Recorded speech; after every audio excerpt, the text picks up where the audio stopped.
Sure, you can play with that stuff. But don't ride the unicycle without a helmet.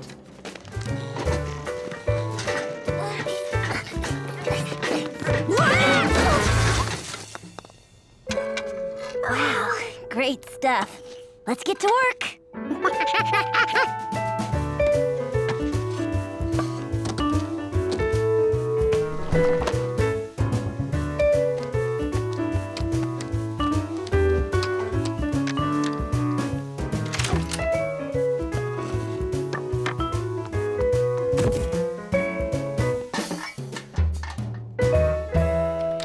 Betsy, Aunt Margaret says to be home for dinner in an hour. Holy cow! We made our own mini golf course. You want to play? Okay. In our game, each hole uses a special club.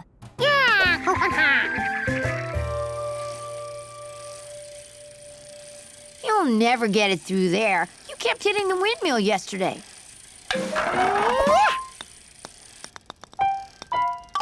A hole in one! Great! If George can do that, I'm gonna break all my golf records on this easy course.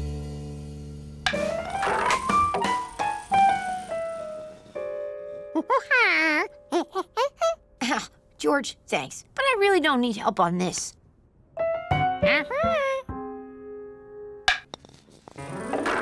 Are you keeping track of your score on this easy course, Steve? Oh, yes. Okay, on the first hole, George got a 1. Lucky. Betsy got a 6, and I got a 6. The club for this hole, please.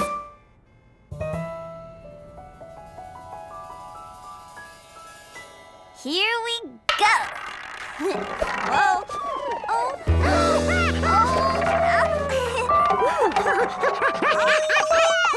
A hole in one! My first ever. Looks like I'm going for the record, too. Okay, here comes my hole in one.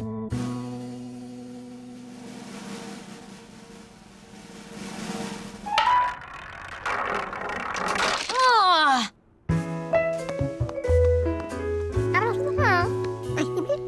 Uh-huh. Uh-huh. Uh-huh.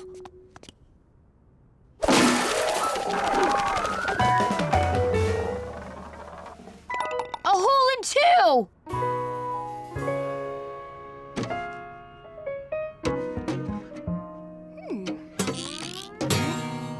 All right.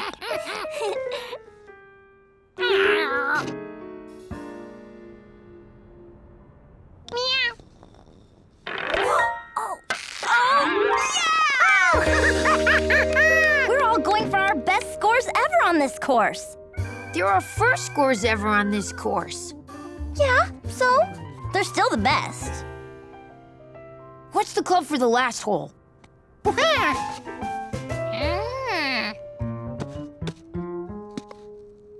No club. It's a blowhole. Get it?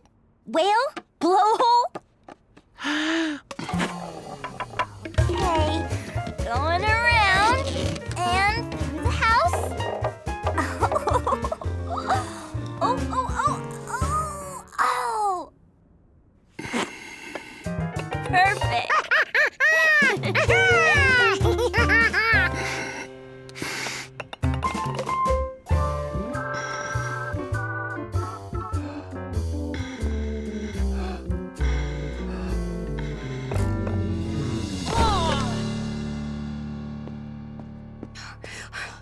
At the end of the game, I have 40, Betsy has 25, and George got a 21? I told you you'd play better when you knew the rules. I'm sorry. I said monkeys shouldn't play golf. You guys want to play real mini golf tomorrow? Thanks, but I think we like this better. Oh. Can I play again with you tomorrow? Maybe George can help me improve my game.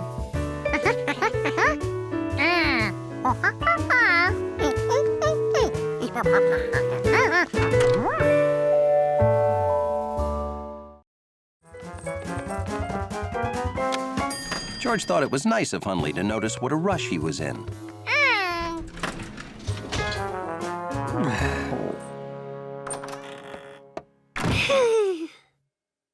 George couldn't wait to show off his unmelted trophy.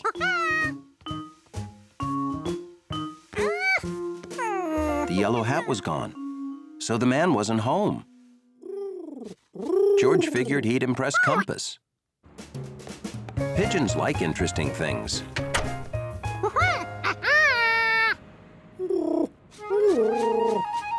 George forgot that pigeons like to land on interesting things.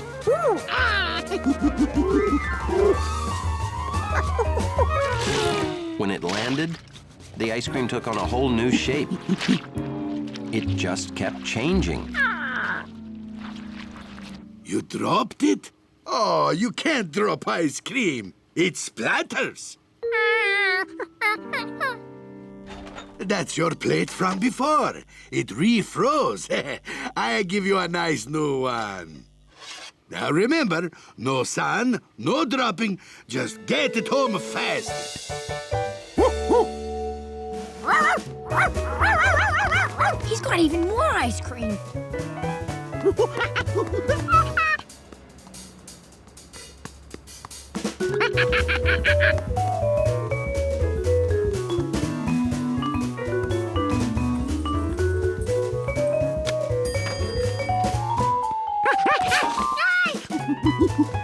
Another plate. Curious.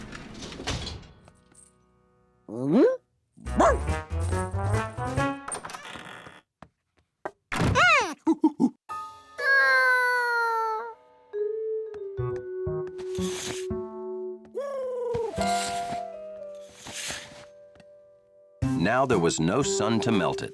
All George had to do was wait for the man with the yellow hat to come home. A lobby leaf.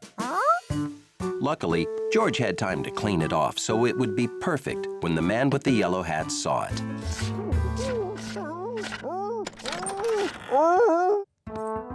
Luckily for curious Hundley, George wanted to show off his trophy.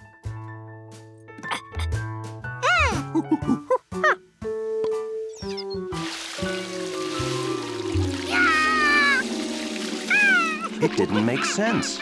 There was no sun. He didn't drop it. You ran water on it.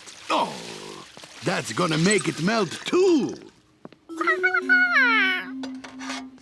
Yeah, right. But this is the last one. No sun, no dropping, and no washing it.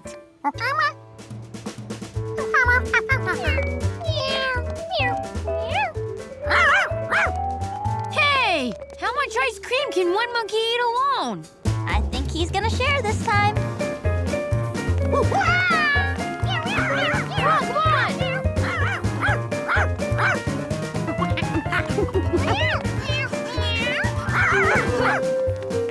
You're sure eating a lot of ice cream, George. Wait up! Oh, it's a party.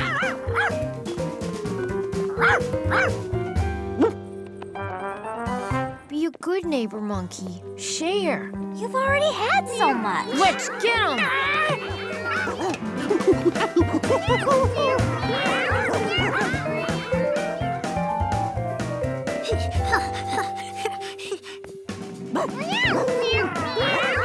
We got him!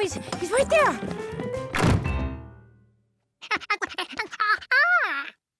Trophies? You got that as a trophy? Well, let me get a picture.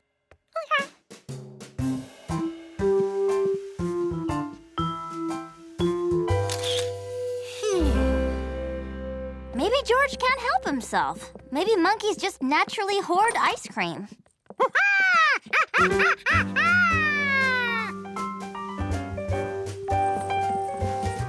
Oh boy, this looks great!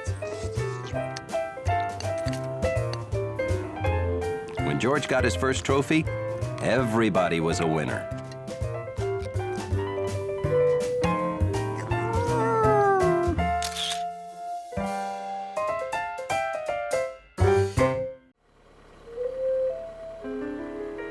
Oh, hiya, George.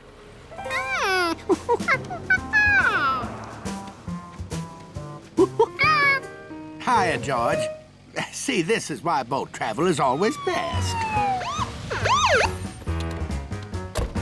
Hey, Clint. Hey, Wint. George, you remember my brother, Wint. Hey, George. Hiya. I was proceeding northward and encountered stationary vehicles. Thought I should investigate, That's not right.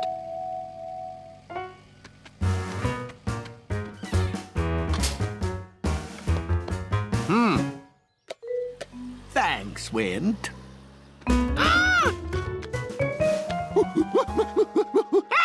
Oh, did you do this? But now, George, you're from the city. You must see traffic lights every day. Don't you know how they work?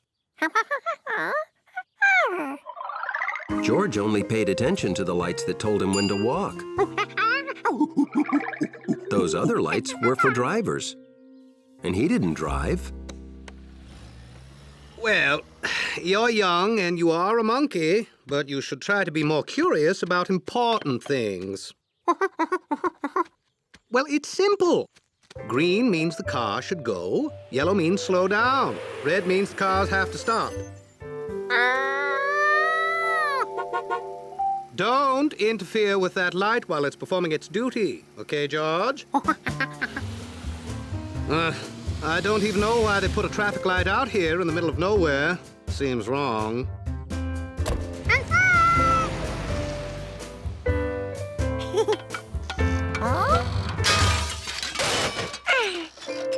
The light was out.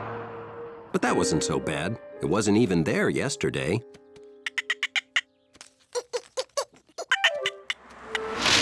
Except that yesterday, Jumpy had his branch bridge to cross the road on.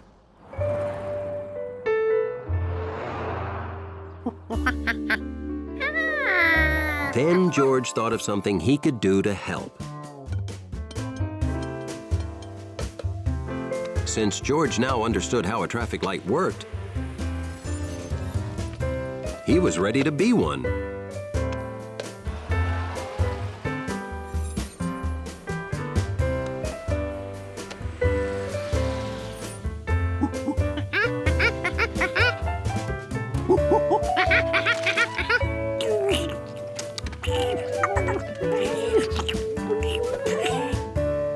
With George in charge, that traffic light worked better than before. At least it was better for squirrels.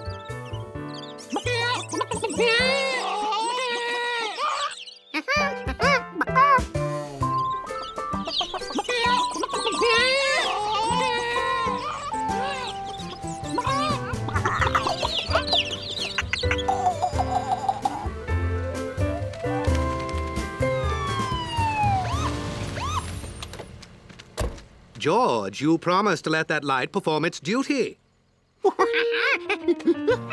What? Ah, it's not performing its duty. I apologize, George, but get down.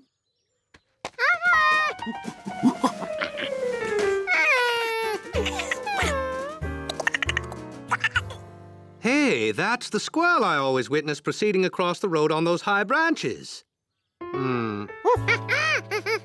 Oh, did they cut off his squirrel crossing for that light? We don't even need this light. There's hardly any traffic. Yeah, well, George, squirrel, chicken, and chicks too. I am going to see that this situation is resolved. That's my job. It turned out they'd put that light up on the wrong corner. It was meant to go up in the middle of town. Wint Quint and Clint Quint put up a temporary squirrel bridge until the tree branches could grow back.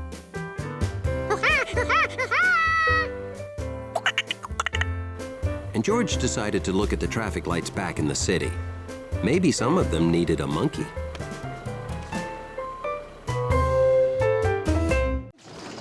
George found a big flat rope. A rope this big must have something very important tied to the other end.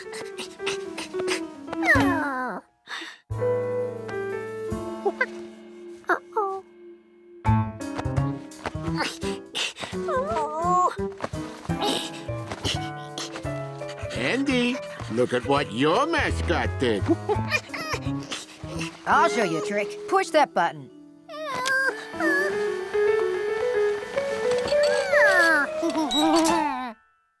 Okay, everyone, time for practice. Practice?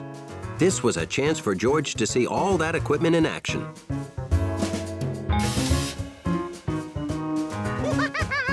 So George helped test the airbag.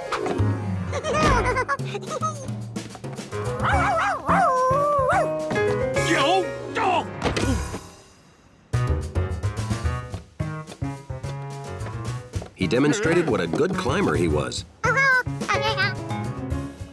He learned what a pike pole could do.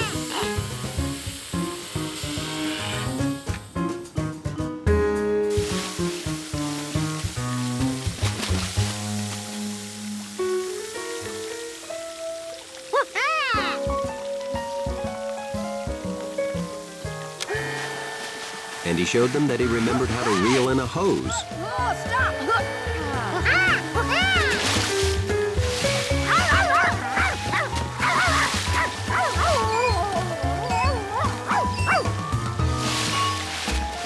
Maybe we're not ready for a mascot.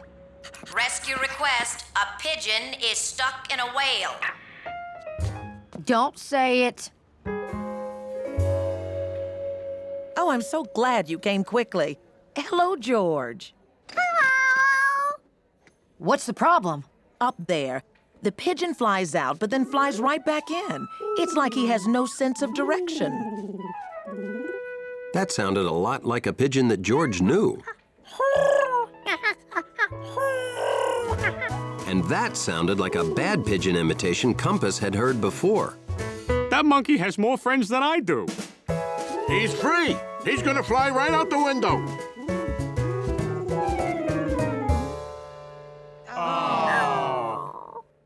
We've got to get up to him. But how? Our truck won't fit through the door and our ground ladder is too short. Rope and pulley. It's too far from the balcony. We can poke holes in the well till the pigeon drops out. Oh, our poor whale.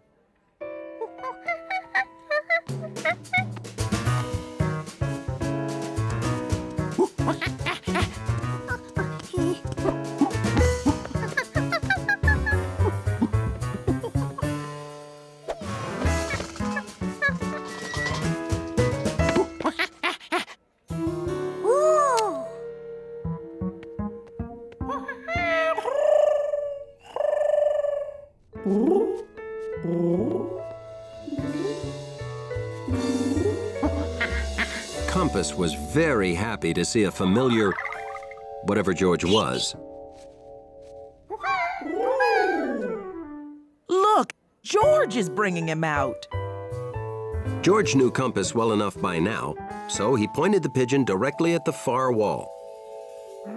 Compass understood and flew the best he could for the far wall. And of course, missed completely.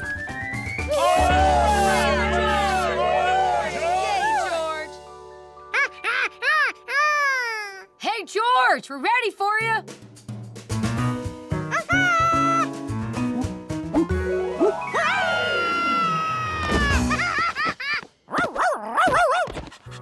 Guess it's time to take George home and find that dog's owner. I can tell you where Sharky lives. George, I'm afraid you can't be our mascot. Because for meritorious service performed in freeing a pigeon from inside a whale, I hereby name you unofficial rescue monkey of Squad 86. Rescue Squad 86 has a lot of great equipment. But sometimes the right tool for the job is a monkey. But those aren't monsters. You see?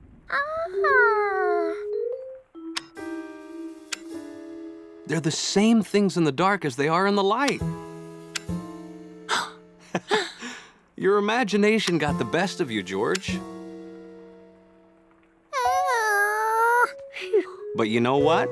I have something to make you feel better. Your own personal nightlight. Now you'll never be afraid in the dark. All right, good night, George.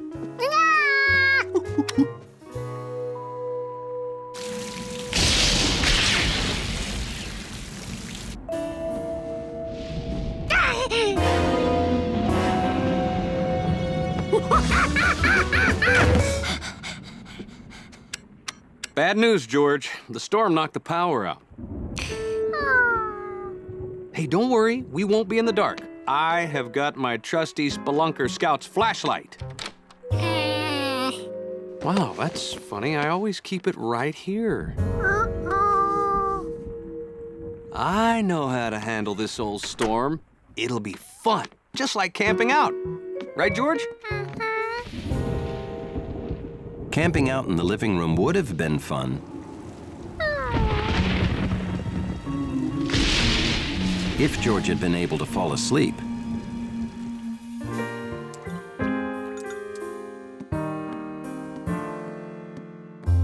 No, still no electricity, George.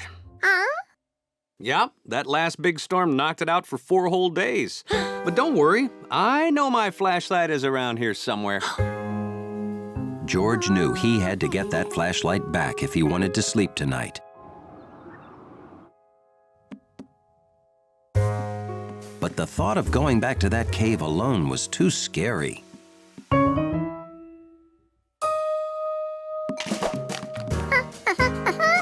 Oh, you want those leftover walnuts? Well, help yourself.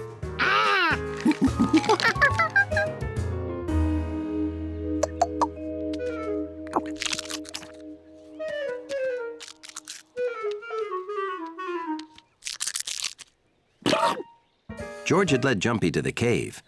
Now he had to get the squirrel to follow him inside.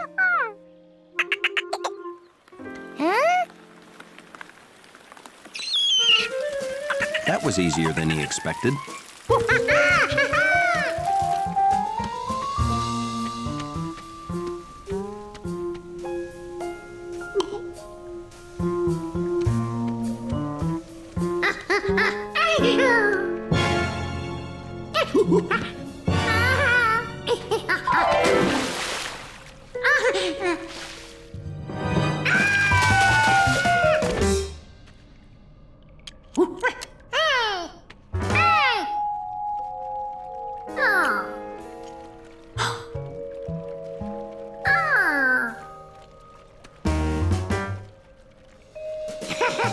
The man with the yellow hat was right.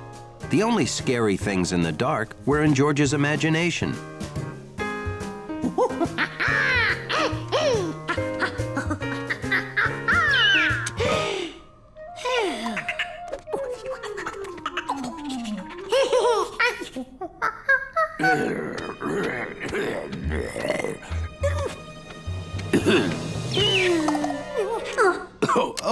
Sorry. I didn't frighten you, did I, George?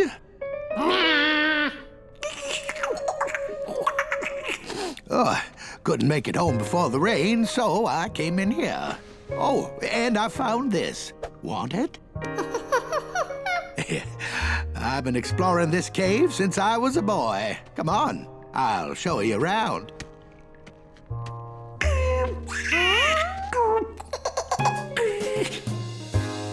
That night, the power was restored. But George almost wished it was still out.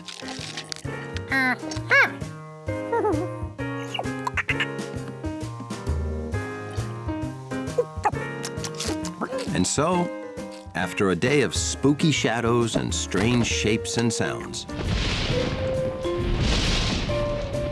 George found that he never felt so at home as he did right then, in the dark.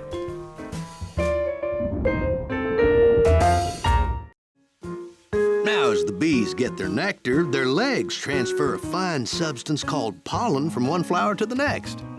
It helps more flowers to grow in the future.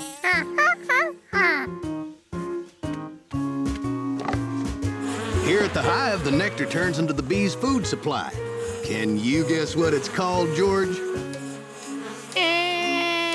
Honey, George. The same honey you like on your bread. The bees make more than they can eat. That's where we get it. Here's another jar for you. Enjoy. George was amazed something so tasty came from something he'd been afraid of.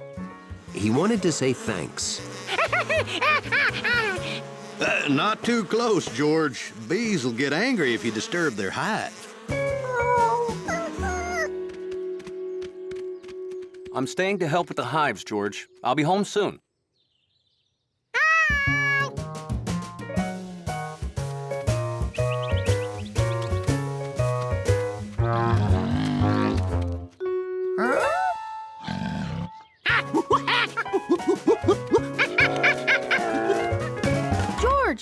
George, I figured out a way to move the hive. This is my homemade anti-bee suit. Maximum protection. Come on.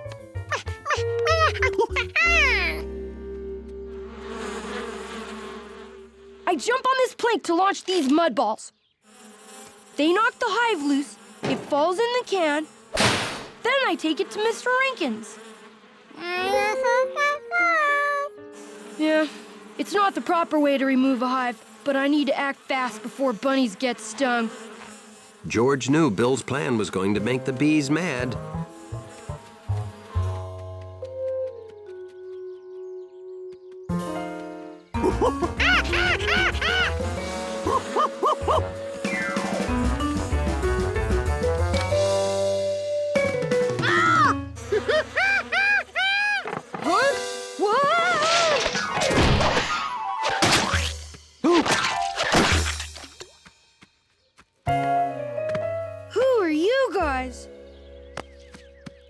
Now, Bill, you know there's a proper way to remove a hive. Mm-hmm.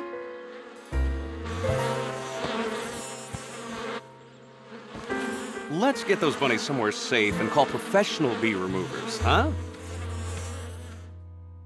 Oh, no! Come back here, Herbert Manager!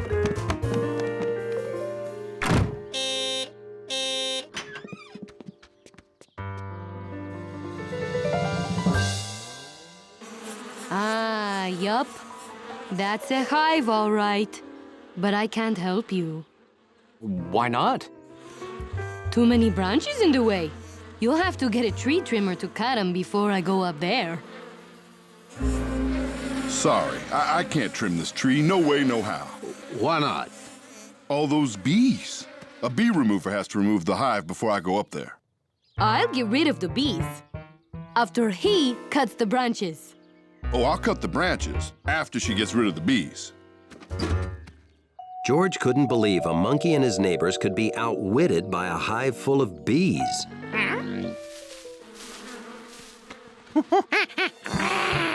Oh, that is a good bear imitation. Yeah, I was telling George earlier that nobody's seen a bear around here for... Whoa!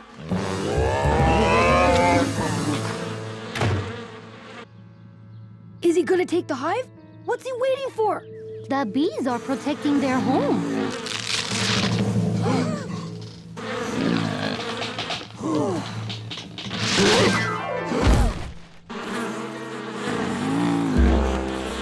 I suggest we wait in here until the bees disperse. Have anything to eat around here?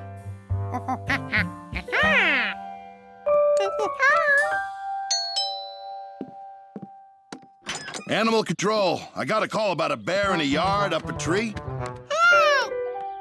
Wow, look at that. Nobody's seen a bear around here in 40 years.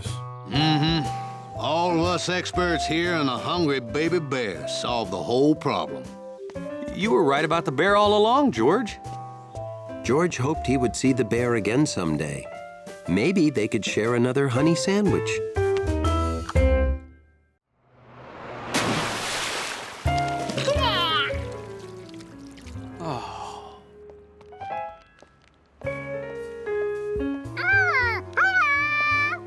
Hi, guys. Oh, you're looking good, George. Well, at least the right half of you is. I guess someone's due for half a bath. I wish, but George won't take a bath anymore. I don't get it. Maybe George feels he's getting too old for a bath. Of course, that's it. My little monkey is growing up. Now I know exactly what to do. Come on, George, we're going in. Oh, thanks, Professor Wiseman. You're a genius. Well, yeah. I understand your problem with baths now, George. And I agree. It's time for you to start taking showers.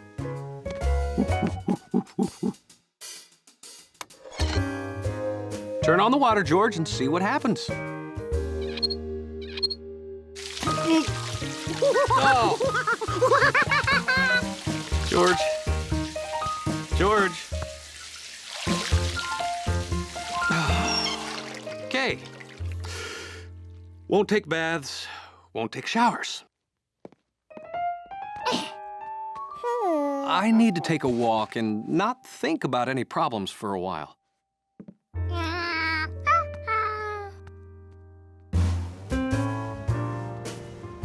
But sometimes, not thinking about something is harder than you think. Bubbles. Maybe, somehow, Springy was nearby.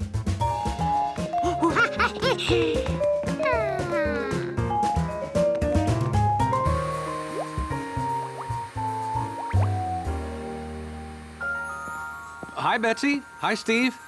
Hello. Betsy made pretty good bubbles, but she was no plastic frog. Hey, George, we're washing dogs to make money. Want to help? Yeah, George, why don't you help? There's soap and water and bubbles and soap. Great. George can help me make bubbles to attract dirty customers.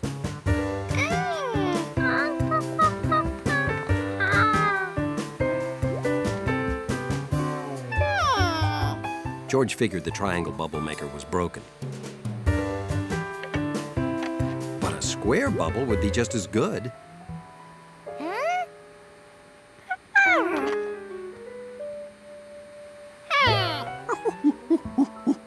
They fooled me the first time I tried them, too. It doesn't matter what shape bubble maker you use. They'll always turn out round.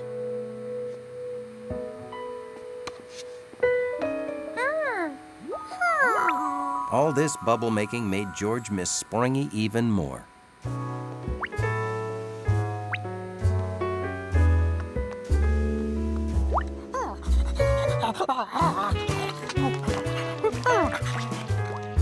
Sharky, you're more mud than dog.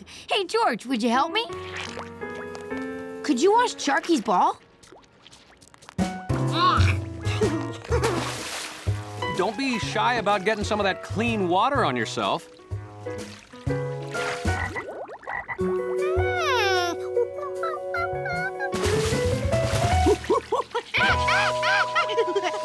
Of course.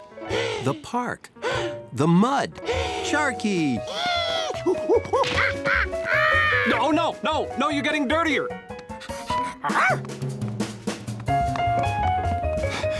George, slow down. Okay, I'll meet you back home. Wow. You beat me home. Why were we racing?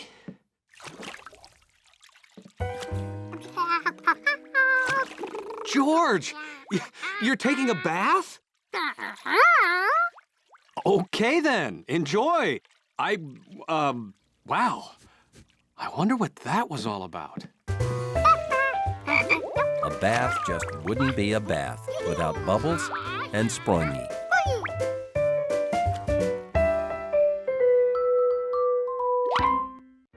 George thought he'd probably need better bait, too. Well, first he'd need bait.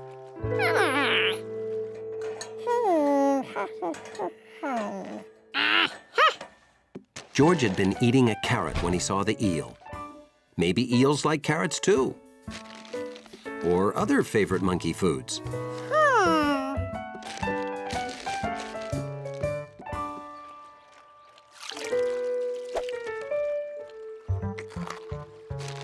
Unless George could figure out what an eel ate. Bill was going to take it home for sure. If he moved fast, George could get that eel's picture.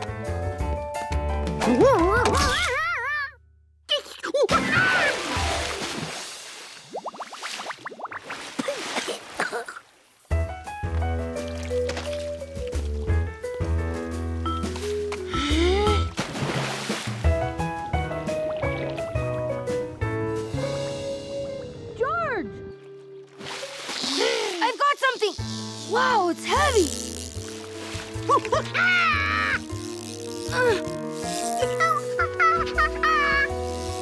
I won! I get to take the eel home! Aw, it's just an old bicycle tire inner tube.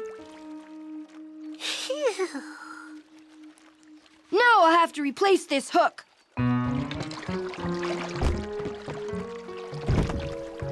I'll be right back. You're not gonna have time to beat me!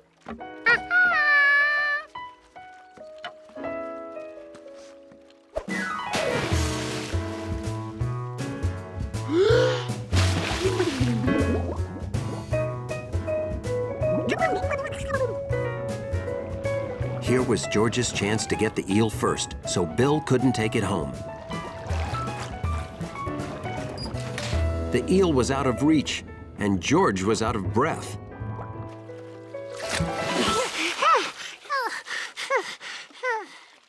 This looked bad. Soon, Bill would be back with his new hook.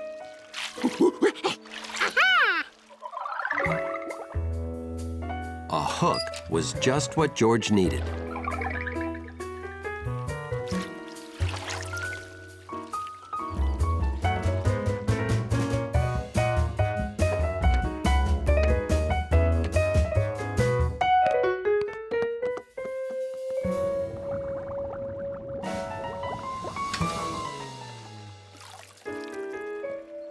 Now, if only he could get the water to sit still.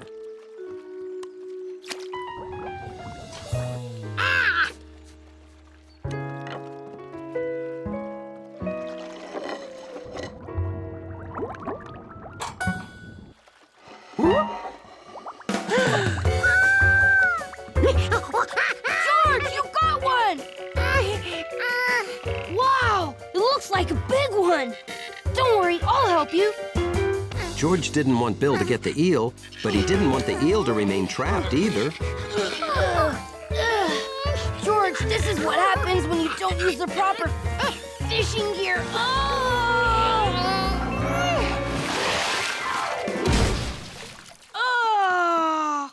It's just an old cage.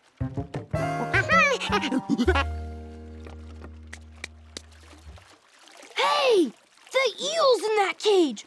And you're the one who hooked him. Okay, you won. But George, we have to help that eel get back to its home where it belongs. Well, that's why I wanted to catch it, to take it home, to the ocean.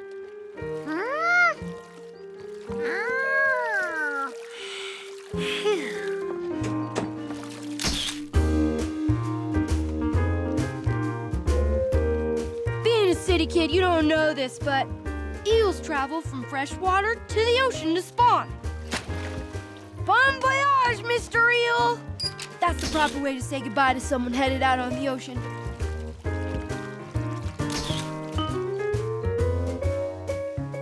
All the fishermen came back with tales that day.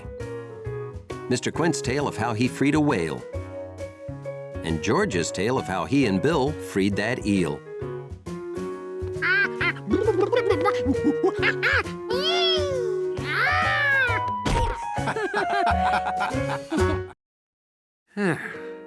Perfect pyramid. Looks like I do pretty good with no help at all. Can you help me again? I want the largest package, but I don't want to mess up the display.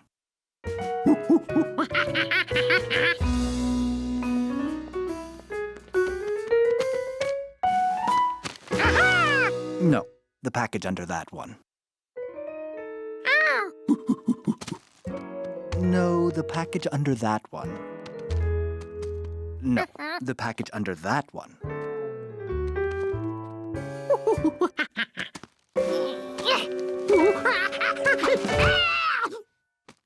Thanks so much. This is such a fun, unusual store.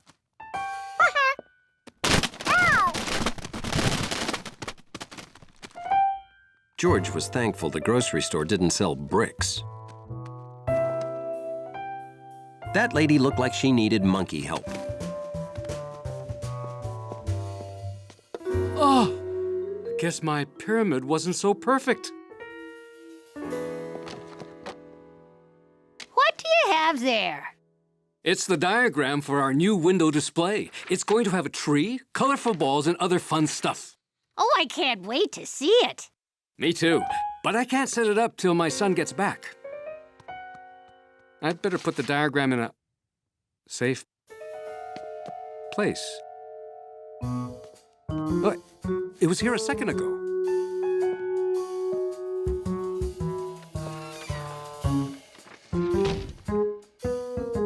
The grocer didn't have to wait for his son. George would set up that window display for him.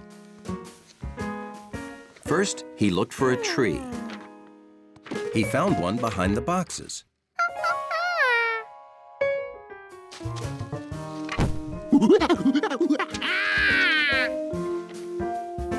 And colorful balls. And above the balls, he found some stringy fun stuff.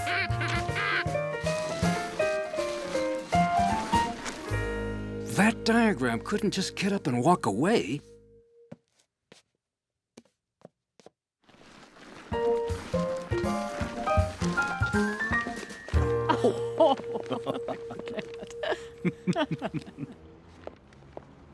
I love this store.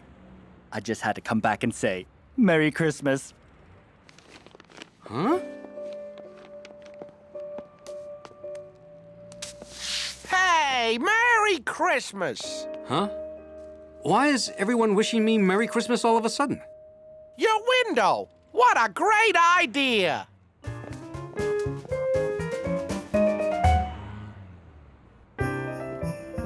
Huh?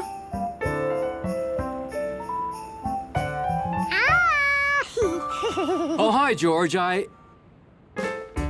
Whatever you're paying that monkey, he deserves double. I've never had such helpful service.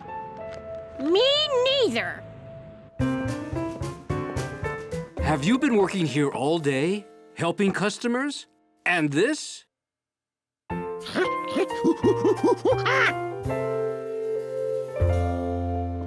Hey, Dad, this window display you came up with is pulling in customers.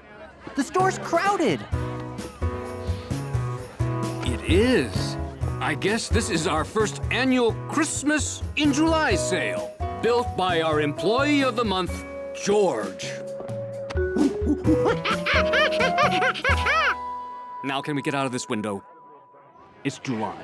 I'm roasting.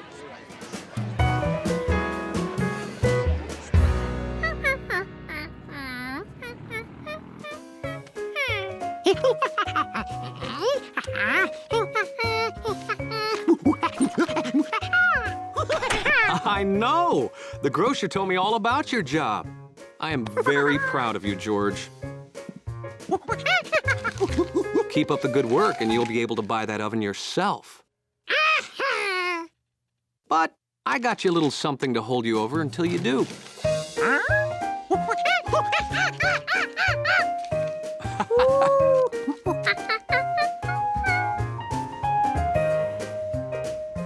This icing is great. Maybe it came from something no one had ever seen.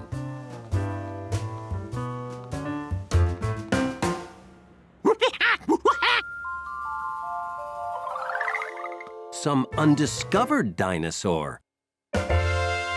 You're a scientist now, George. But how could a monkey figure out exactly what an undiscovered dinosaur looked like?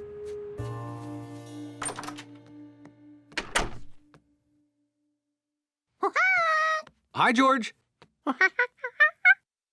Oh, I dropped some puzzle pieces. I can't finish the elephant without all the pieces.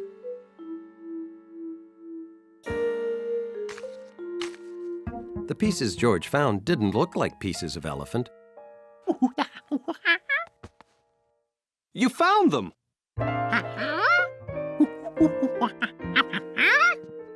Well, now you can't tell what you've got by looking at only one piece. You have to put them all together. See? So to see what his discovery looked like, George had to find the rest of the bones. If he found one bone in the park, the rest must be close by.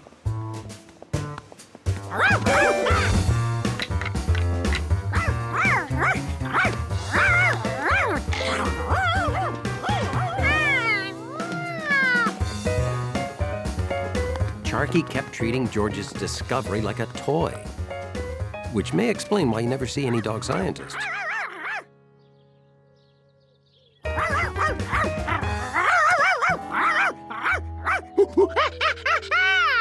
She didn't have it. Her paws were dirty. She buried it.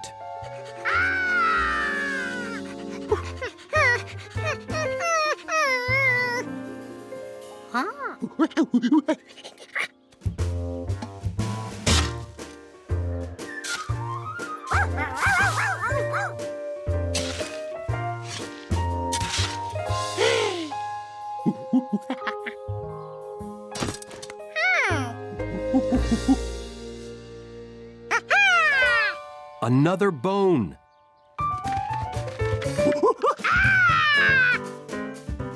This was George's very own dinosaur dig site. A dinosaur waiting for millions of years to be found. But something wasn't right. The bones were all alike.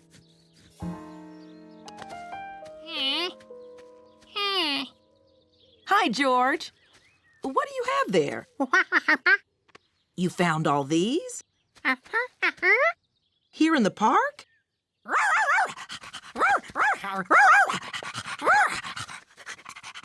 Sharky, so this is where you've been hiding all your chew toys. Ha! Those are Sharky's missing bones, all right. And we just bought her a brand new one, too.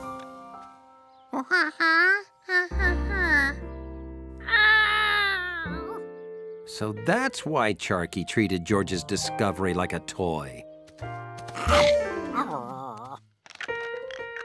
What a find! We've been looking for her missing toys all year long. Thanks for finding them, George. Oh, you made a helpful discovery, George. Who knows? Maybe someday you'll even dig up a dinosaur. We gotta go. Bye-bye. See you, George. Have fun, George. Hey there. Have you been digging up my park?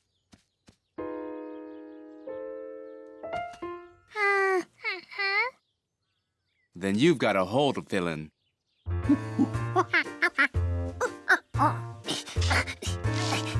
Discovering dinosaur bones was harder than it looked. But even if the bone George found wasn't a real dinosaur bone, it was pretty close.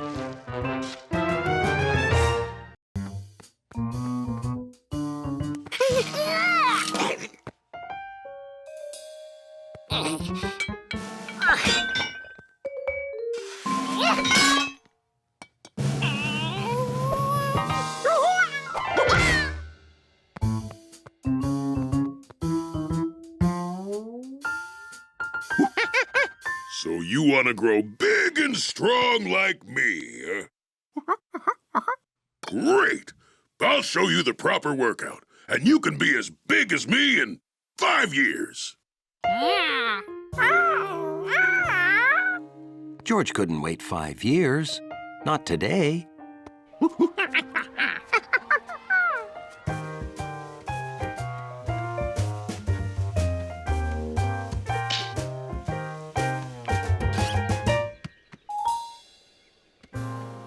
One, two, three, 4. more than a half.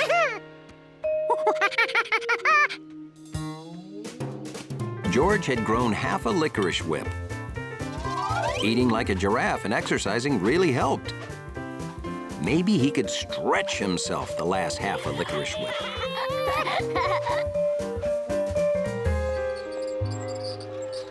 That's it, honey. Go to sleep. Nothing makes you grow like a good sleep. And I want you to grow up to be big and healthy.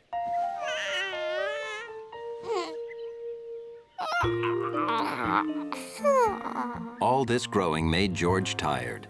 If sleep made you grow, he could do two things at once.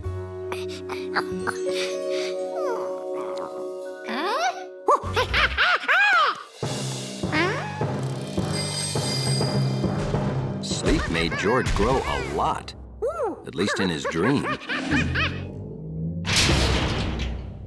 I'm sorry. You can't ride the Turbo Python 3000. You're too big.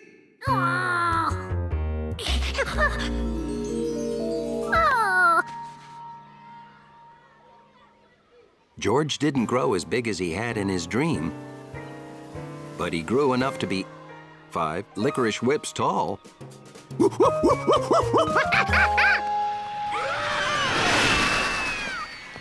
hat! I lost my hat!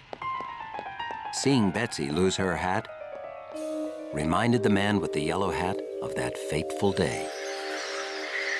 My hat! I lost my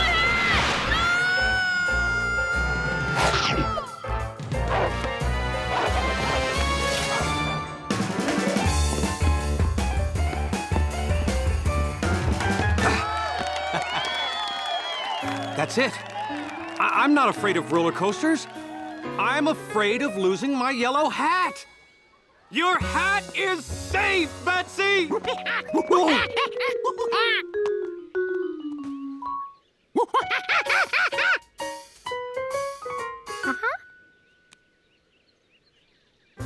One, 2, 3, 4, 5. You grew already?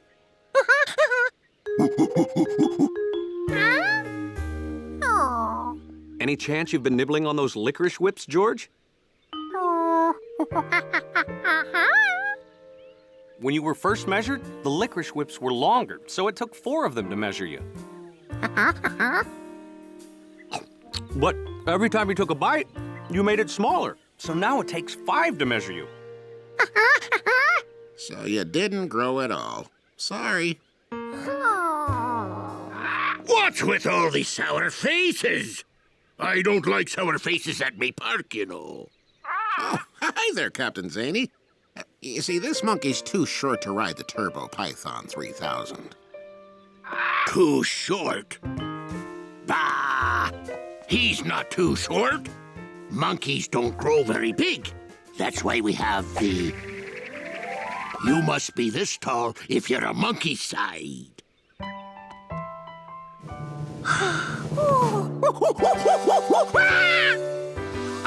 You can ride, George, and I'm coming with you. But first, give me all your licorice.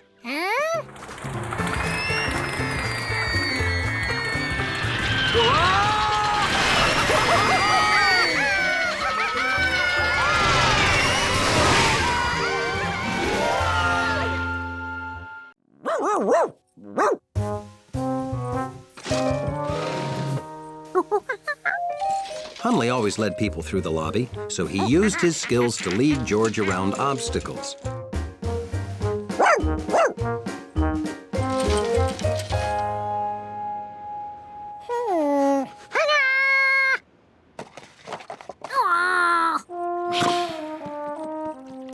There was more to monkey-sitting George than guiding him around the furniture. Hunley cleaned up after him, too, which had its rewards.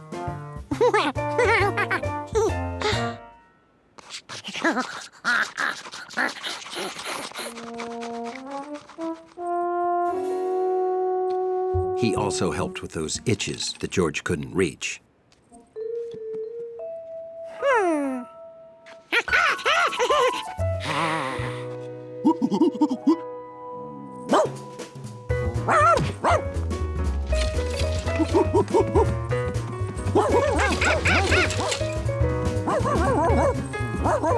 Every day, George's chair driving improved, and Hundley looked forward to coming over.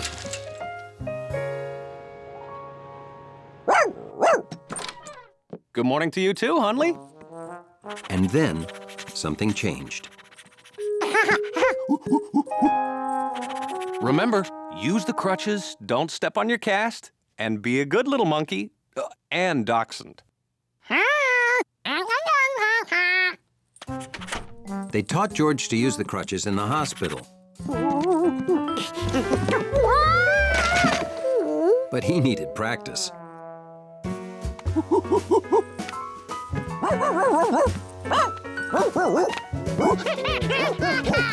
Pretty soon, George was as good on crutches as he was on his own feet.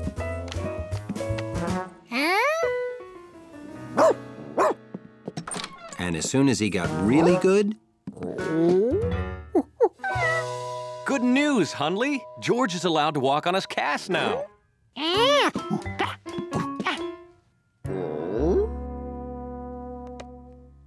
George showed Hundley how his leg was healing. But dachshunds don't read X-rays. Hundley didn't like to get too far from his lobby. But George wanted to go for a walk. He also wanted to go for a climb. But that wasn't allowed. Hundley was one serious monkey sitter. They went to the park every day. George drew some good pictures.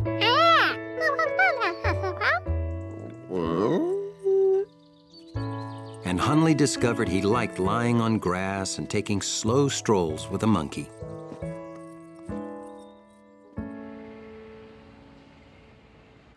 See? The break's all healed.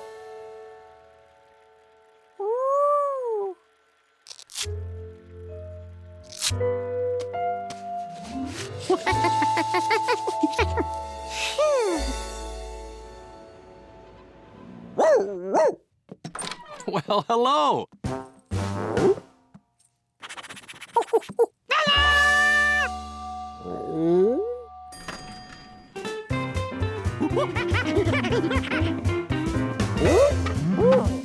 George was thrilled to be completely free again.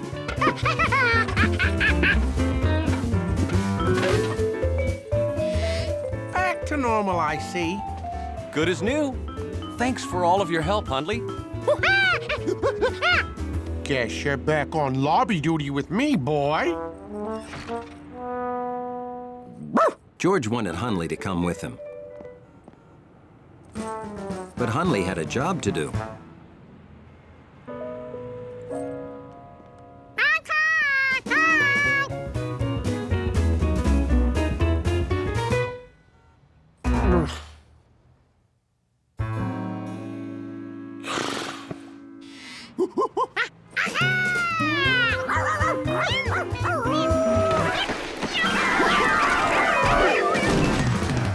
George brought his friends back so he and Hundley could be together. George was back to normal, all right. If you're trying to make something, the sand down by the water is always best for building, you know.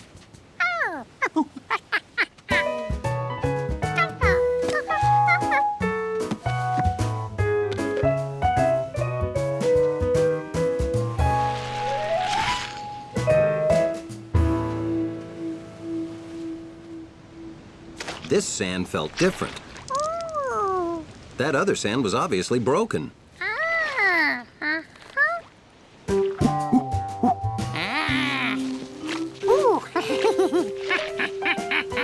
If he could make a sand bunny, he could make a big castle here. But before he built his castle, he had to make 7 sand bunnies, because Bill had 7.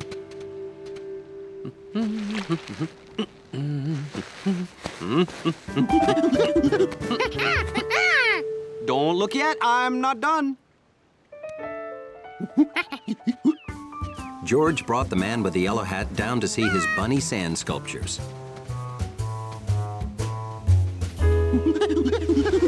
but he couldn't find them. He was positive he'd built them this far from the water. Who would take a guy's sand bunnies? Did you lose something? Hey, where are your pail and your castle book? George knew he'd left those on the rock. But the rock had moved.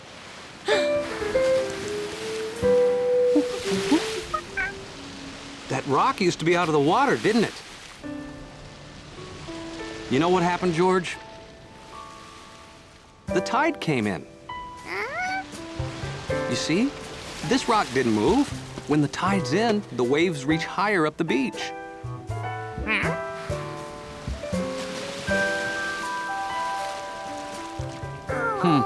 Did the waves wash away what you built? Oh, I'm sorry, George. This just isn't a good spot to build. The ocean will wash everything away. Hey, you guys. I'm really sorry. Well, Ma Rabbit burrowed right through your nice castle when I wasn't looking. Well, our surprises didn't turn out like we expected, huh? You know what? Let's not go home disappointed. If we work together, we can build one good castle before the day's over. Can I help?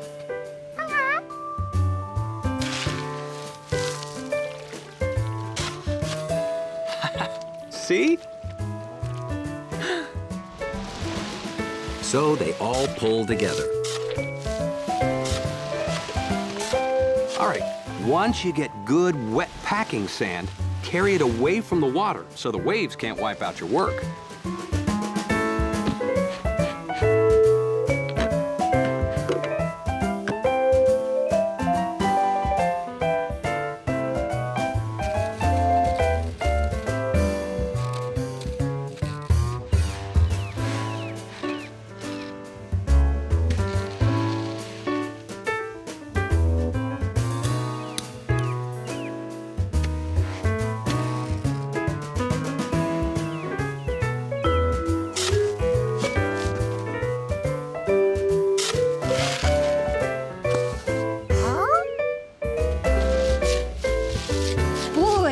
You city kids sure are handy with your feet.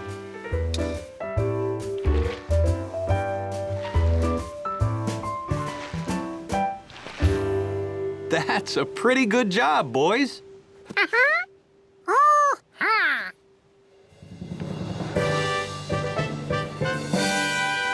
And Ma Rabbit won't burrow through it because she has her own doorway. Well, time to pack up. George, put anything wet or sandy in the trunk for the trip home.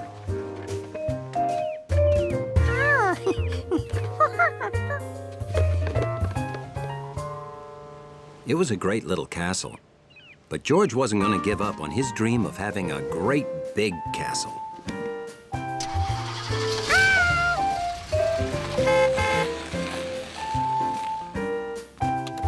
Even if it took all summer, he would keep looking for just the right place to build his castle. And when he found that perfect spot, he wanted to be prepared. George!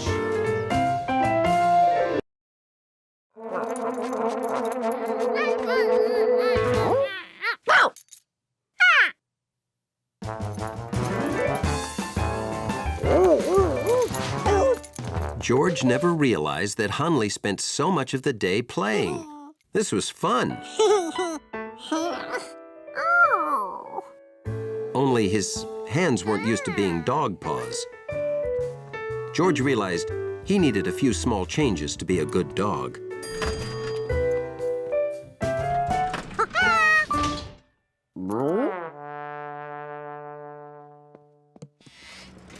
Did you have a nice ride, Dante? I bet you did.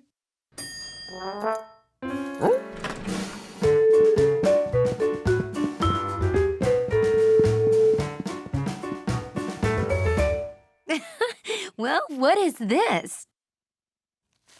Well, Hunley, it looks like we have 2 lobby dogs today. What do you think of that?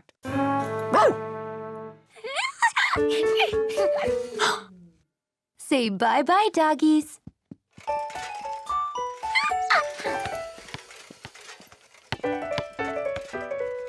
But being Hunley wasn't all fun and games. It helped to be long and low to do this job. Why, thank you. Look, Dante, Hunley found your ball. Good dog. George wanted to be a good dog, too, just like his new hero, Hunley. Hold the elevator.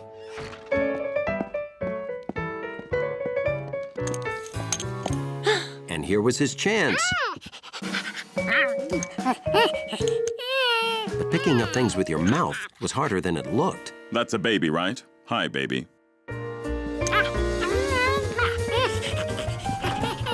Thank you, that's a dog, right? Thanks, doggy. Hunley couldn't believe it. Everyone knew dogs were more dignified than that. Being a dog was hard work. Just look what it did to Hunley. Delivery. Looks important. We'll get it upstairs right away. Come on, lobby dogs.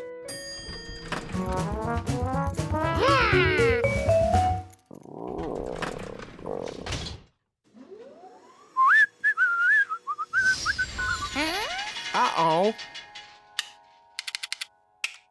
Hey, looks like we're stuck.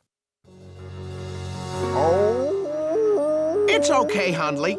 We can handle this. I'll sound the alarm. Uh-oh. Oh. There's only one way out. But we need somebody who can monkey up. Say. You've been such a good dog, George. I almost forgot you were a monkey. George had almost forgotten he was a monkey, too. There were things monkeys could easily do that no one else could.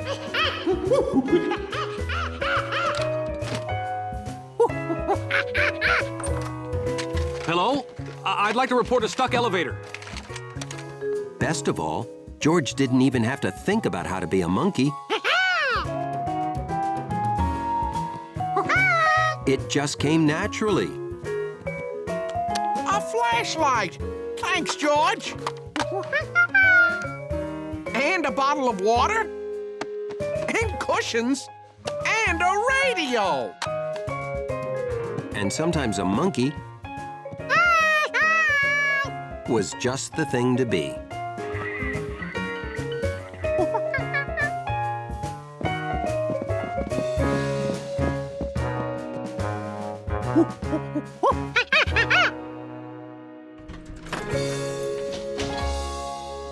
George! You did it! Thanks, George! Even Hunley thought George was pretty amazing. He might even make a good dog someday. But George didn't want to be a dog anymore. All he wanted was to take a bath, brush his teeth, and go to bed in his nice, clean room.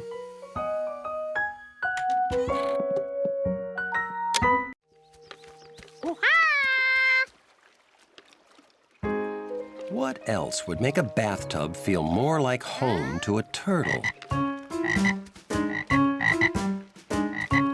Frogs.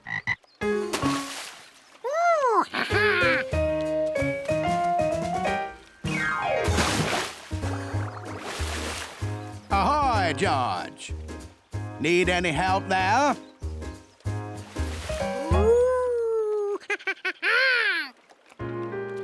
Oh, these? Here you go. The flippers look like frog feet.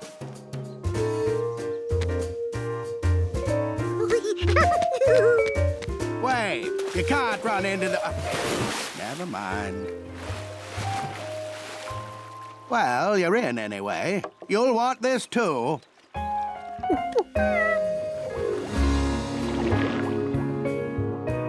The flippers helped him swim fast enough to catch up with frogs.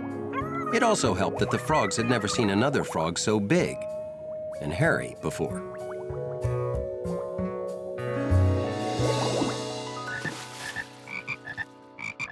Now his tub even sounded like the turtle's home.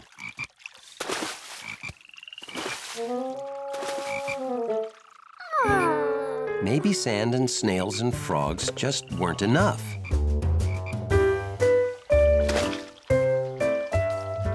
George brought back all the green lake stuff he could find, even the slimy things.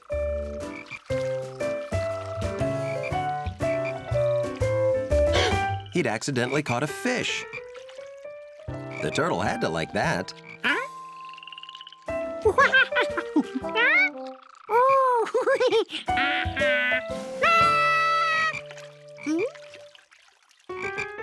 How could sand and snails and frogs and lily pads and slimy things, plus a fish, not be enough?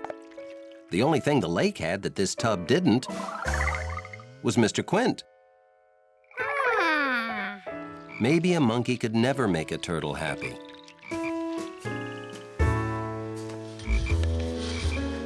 Except by leaving it alone.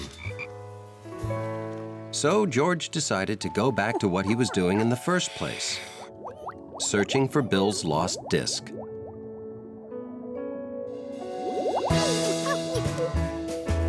What he discovered was more than just a lost toy.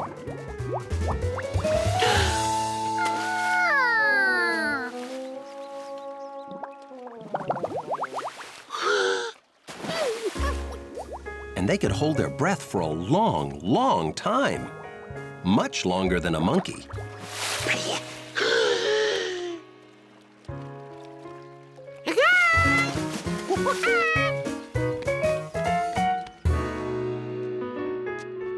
Ah, what a day. I can't wait for a nice, long soak in the tub. Whoa! Who are you?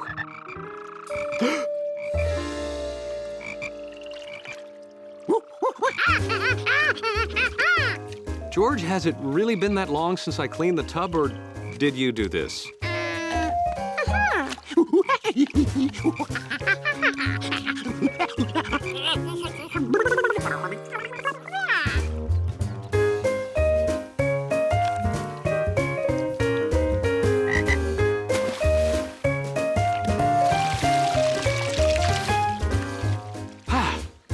Okay, everybody's back home.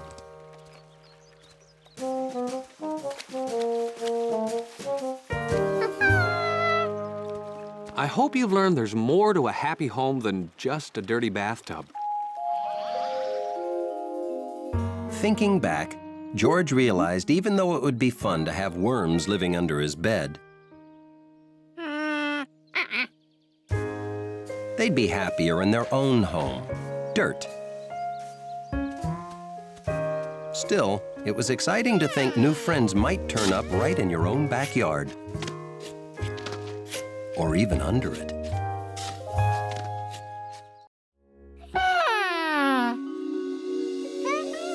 Then he knew exactly how.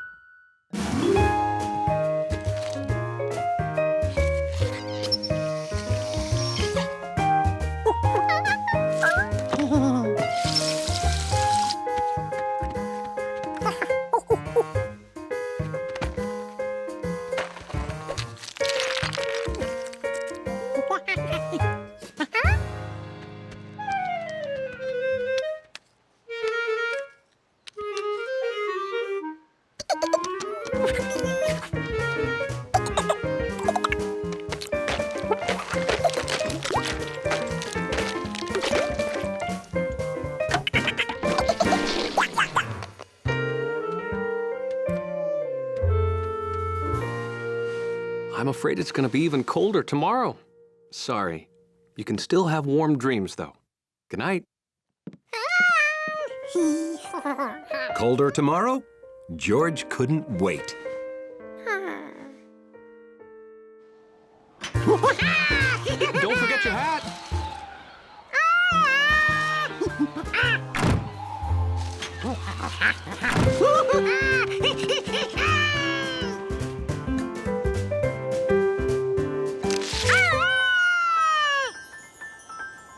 George's plan was working.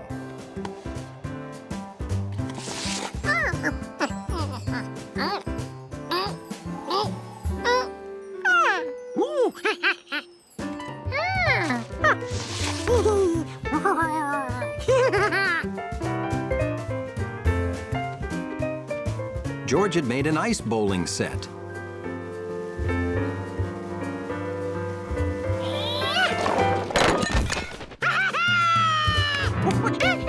He was finally having fun. Then, Jumpy did something unexpected.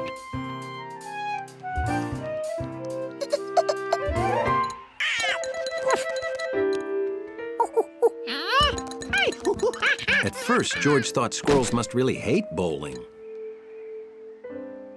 But Jumpy only wanted to get the frozen nuts.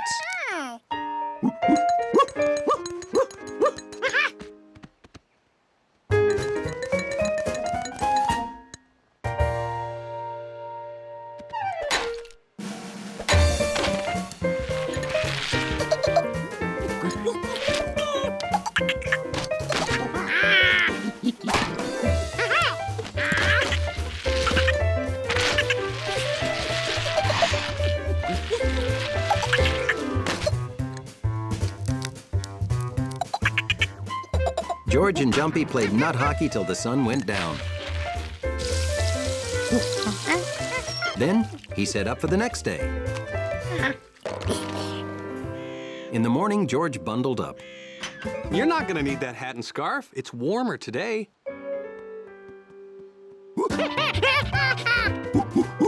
It was a perfect day. It turned out winter could be fun.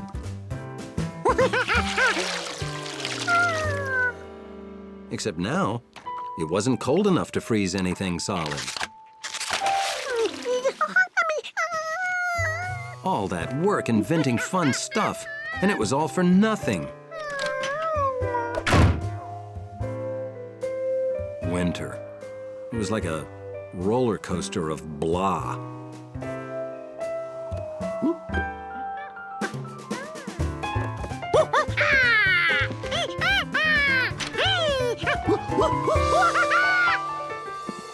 It started already? We're supposed to get a ton of snow tonight. Well, good thing I bought a new shovel. Maybe inventing stuff wasn't all for nothing. It helped him survive the dull of winter till the first snow. George, it's snowing in the house. Yeah, winter is a roller coaster. And monkeys love roller coasters.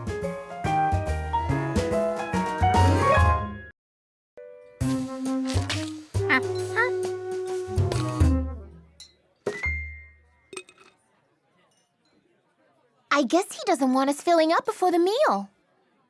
To measure the marks on the door, George needed something longer.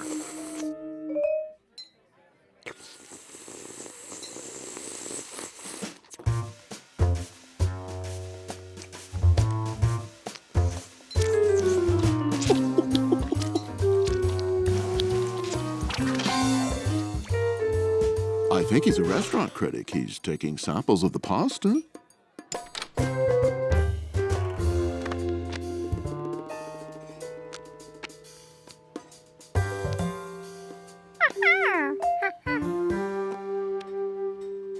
The scratches had depth, too. How could George measure that?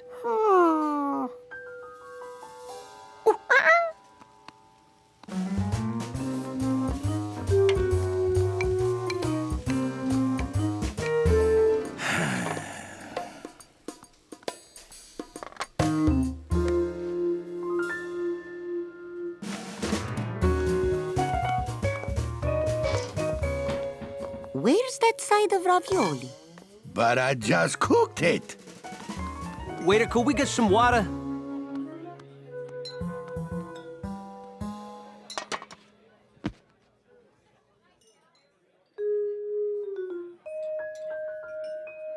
Now he's reviewing the ravioli. He seems to like it better than the spaghetti. That he just dragged along the floor. The scratches on the booth were shorter than those on the door, and they were a lot deeper, too.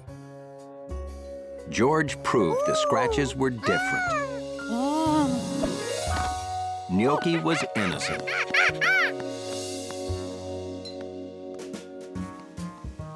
But then, who was making the scratches? George couldn't leave this problem unsolved. He had to find out what was making those scratches.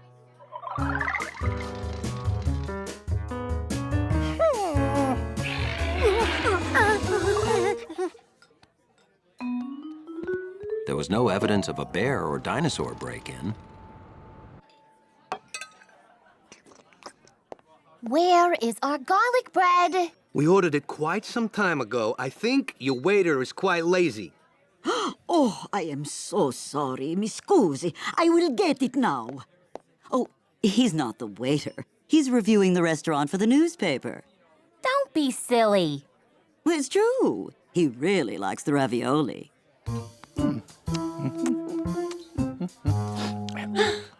This scratch hadn't been there earlier.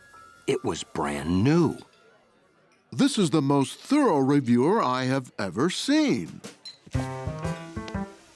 Well, that's not a restaurant critic or a waiter. It's a monkey. A great scientist wouldn't let a problem get the best of him. George had to calm down and use his head.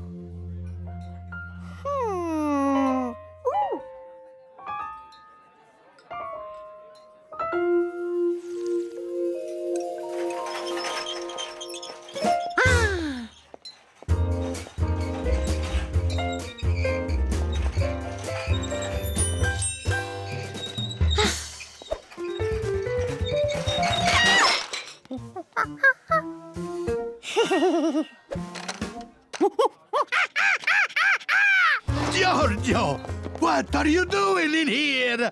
They know him. He's not a monkey. That guy was so wrong.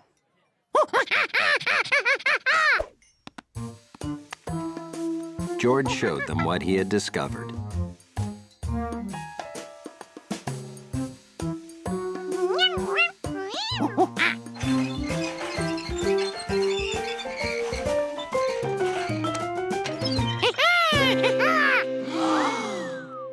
Oh, Giorgio, I love this kid.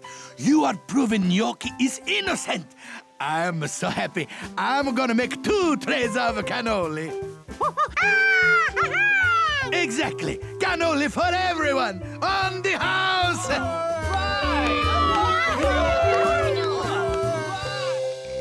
Making enough cannoli for everyone was exhausting, because though George thought like a scientist, he ate like a monkey.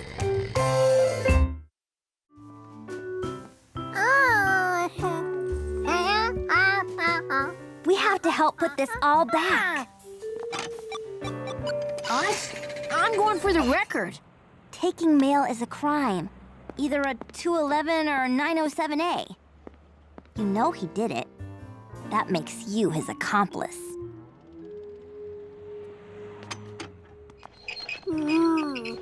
His pursuit of free, fresh fruit had driven him to crime.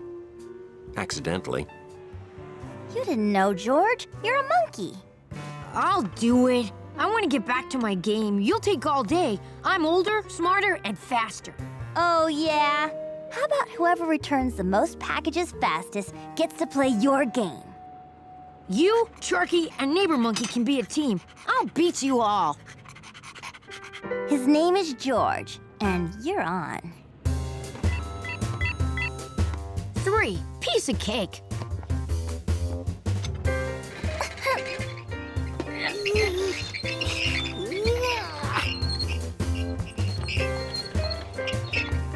Anything for this building?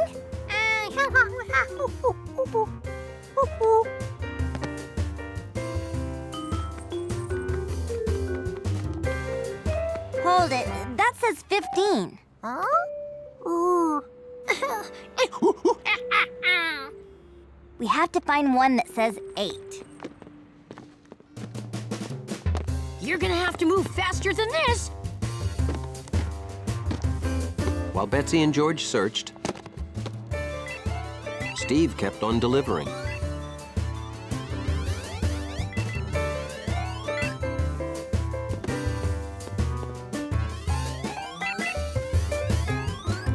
We don't don't even have a package for 8.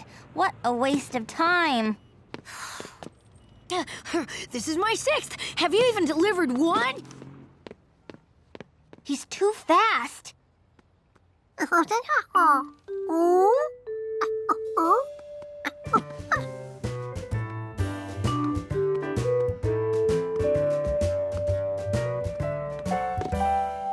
organized them. Good job, George. None for 8, but we have 3 packages for 14. Even numbers are on this side of the street, odd on that side. Okay, let's roll. So they set out to try their system. Turkey helped too. Steve ran fast, but his packages were out of order, while the Monkey Girl Dog team delivered their packages in a row.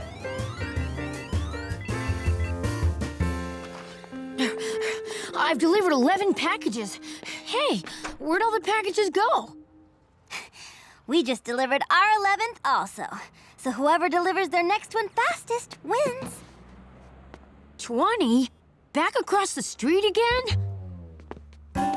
We're gonna win! He's going far away. This one is for 9N Avenue.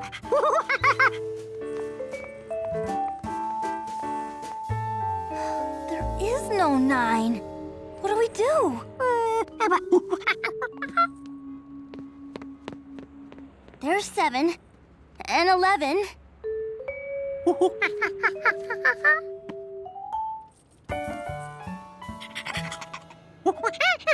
I don't know. Number 9! You found it! Well, now, I was there when that package was delivered, so someone must have stolen it. Send a policeman. Send 2 policemen. No, 4. I want someone arrested. Found it.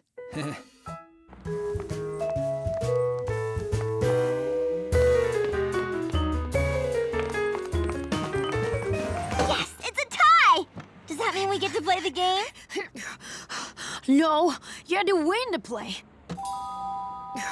All right, you can play. Yeah, George! We did it! I can't believe it! Where's my game? I left it here. Where could it have gone? I was beating the record and I was on level 7.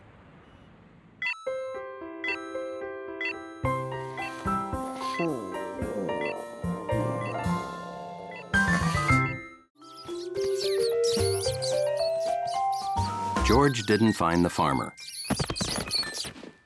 but he found the pump.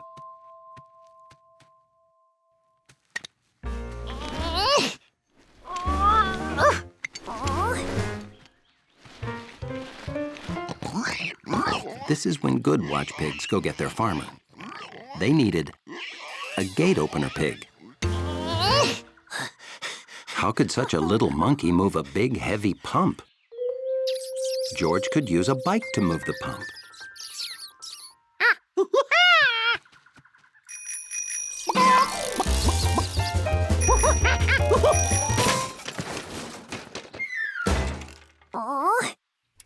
Maybe the wheel should be on the pump and not on the monkey.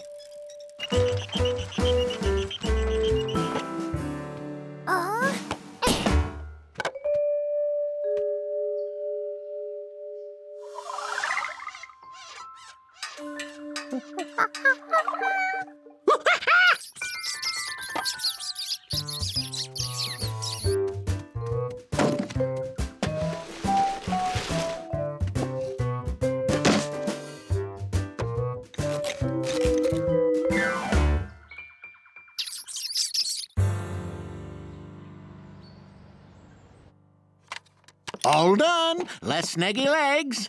Want me to wrap it? You know what? I like the snaggy legs better. Can you put them back on? Sorry. No problem. As long as you buy it. I'm thrilled.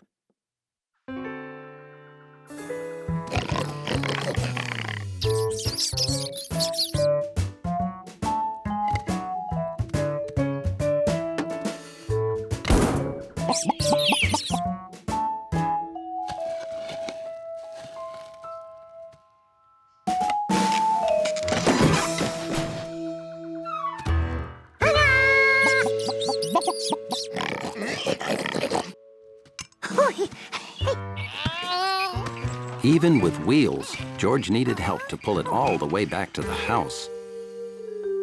The goat sure liked to pull. He was the perfect choice.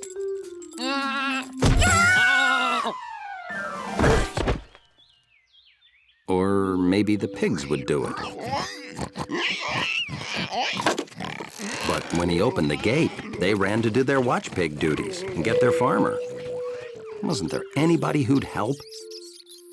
The chicks were willing.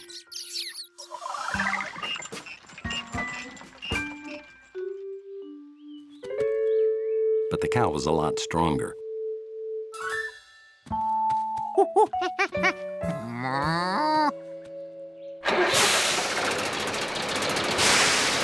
right, got it! What is it? Something wrong? You know, I think they're trying to tell us something. They're trying to tell us all the pigs are loose. Get them!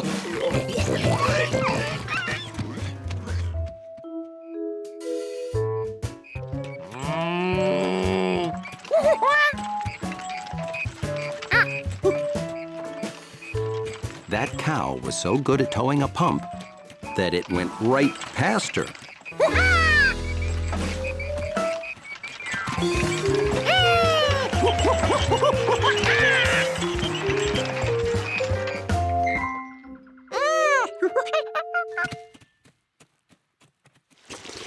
Before long, he'd pumped all the water out of the house.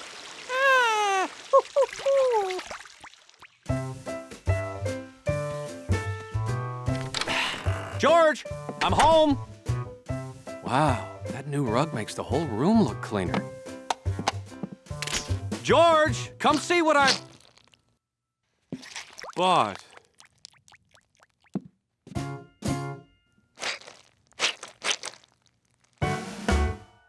George? George knew the room was still a little squishy.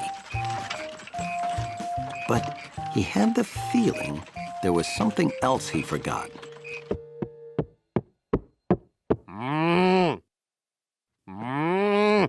George! Well, whatever he forgot, he knew he was going to hear about it soon enough. To George, it was a perfect morning, eating and reading and having nothing better to do. But there was one thing he was supposed to do. George, didn't you promise to clean up this room yesterday? You can't leave toys lying around. Someone could get hurt.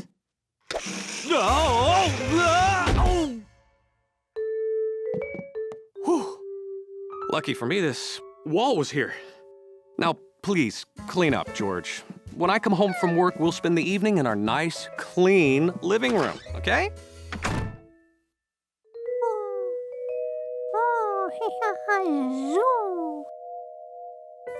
Rolling on the car looked fun, except for the slamming into the wall part.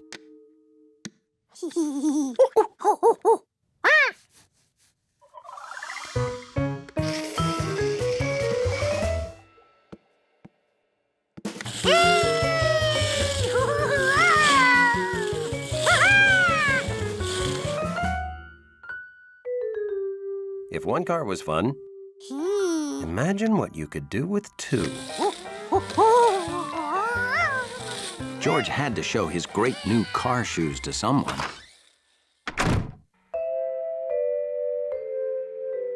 George couldn't wait to see the look on Hunley's face.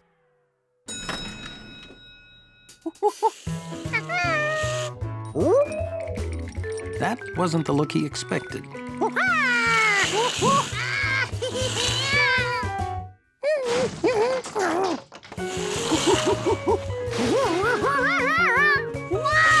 Hunley didn't want monkey handprints all over the clean doors.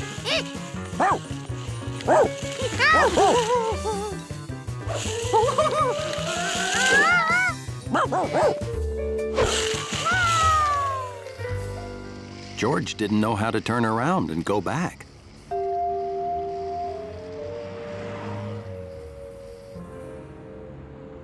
I don't know. We have too many roller skates. Now, what can we do to make people more interested in skates? Well, how about having a roller skating monkey give demonstrations? And just where are we gonna find a roller skating monkey? The skates are our gift to you. You just skate in front of the store whenever you can. You'd better give him another pair, hon. He's got 4 feet. I thought he had 4 hands, but fine, 2 pairs it is. Okay, let's see what you can do.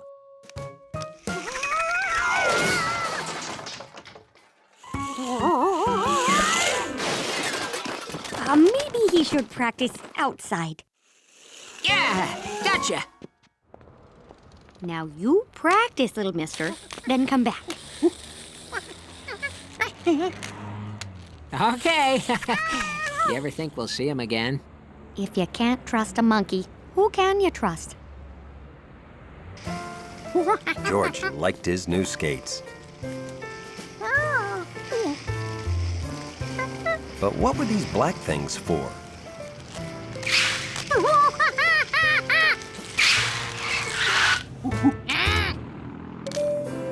George thought that even Hundley would have to admire his skates, especially since now he knew how to stop.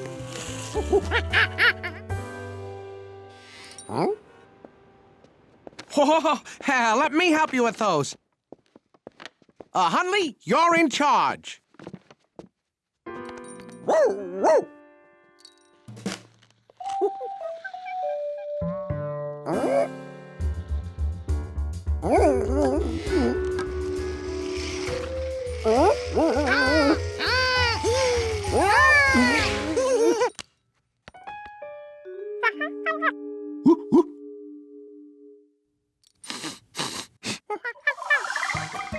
A monkey on wheels looked wrong, but a proud, sleek dachshund on nice wheels.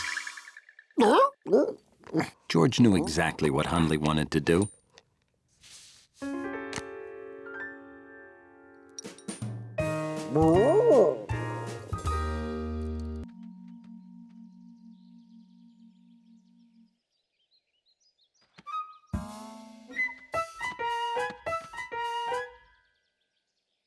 The bunnies were too fast. George would have to outthink them.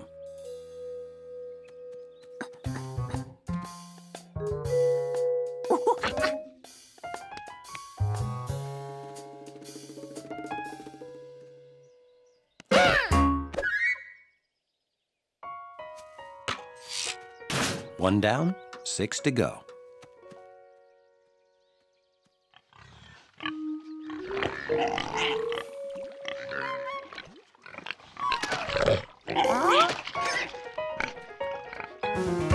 Lucky for George, bunnies are too young to know about footprints.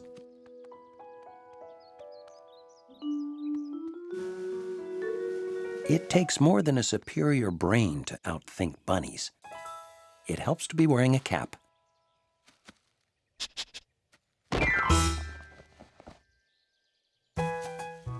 Three down, 4 to go.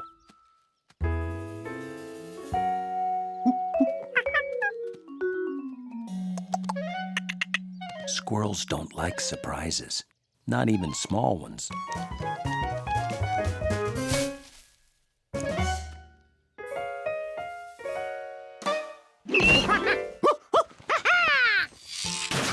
He counted the bowls. He'd caught Whitey, Spotty, Black Ears, Cottontail, Brownie, and a jumpy squirrel.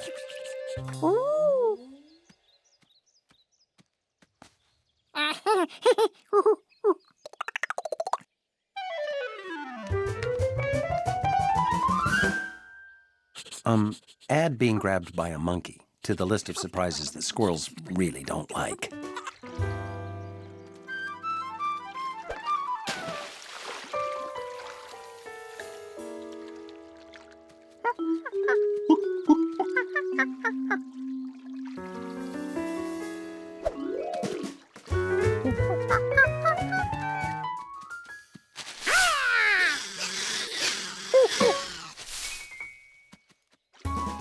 not all footprints lead to cute little bunnies.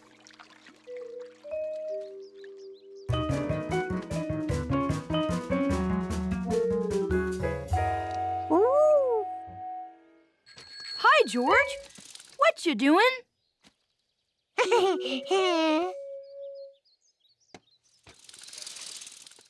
Bill was almost done. George's time was running out.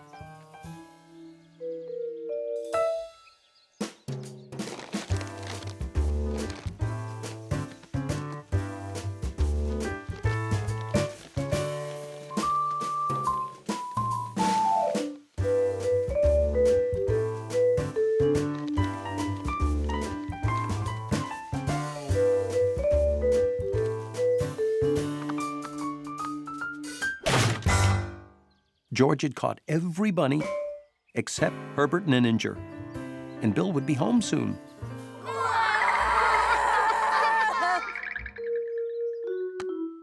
George had looked everywhere. What he needed was a bunny expert.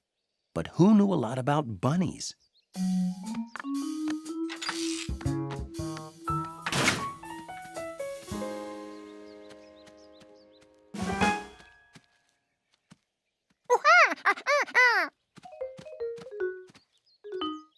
It wasn't going to work. George tried to explain this was no time to play with a fuzz ball. She had to find Herbert Ninninger. This was no ordinary fuzz. This was the end of Herbert Ninninger.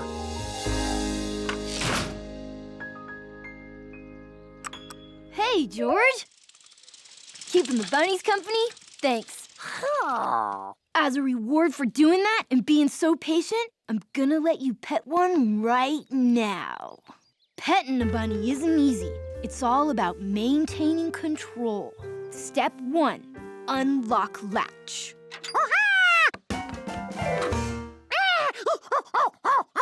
But you want to pet a bunny, don't you? Okay, you sure are one careful kid. Hey, how'd that acorn get in there?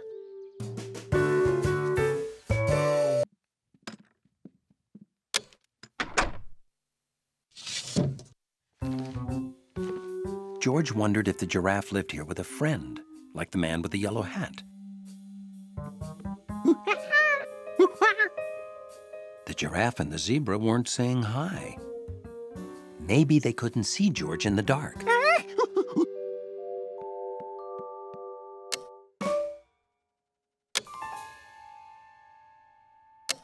There weren't any animals here at all.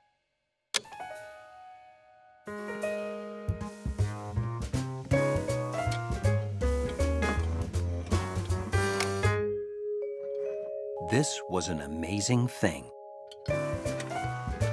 Shadows made animals out of furniture. If only there was a way to show others this amazing thing.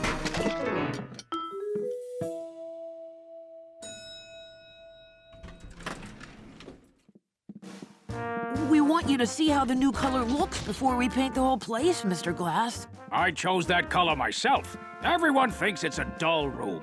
I want it full of life. But I don't know if this is exactly what you mean by full of life.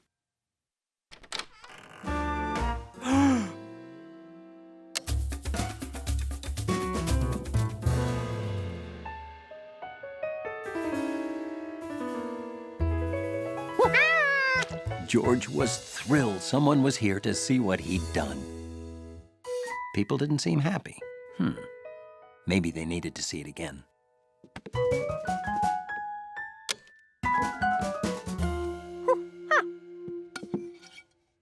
Now, with the lights off or the lights on, everyone could see the same animals that George saw.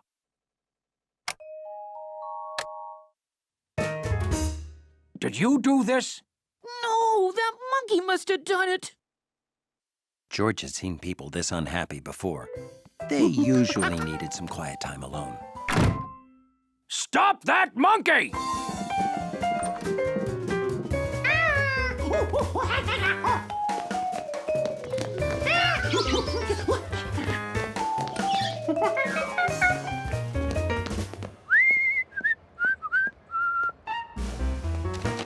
Monkey paints room, human painter upset.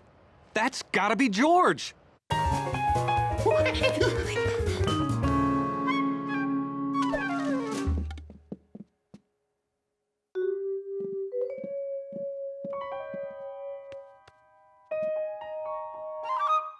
That's just a bird. George liked his bird okay, but he knew he could make a much better bunny. What? It's a bunny. I want to talk with you, George.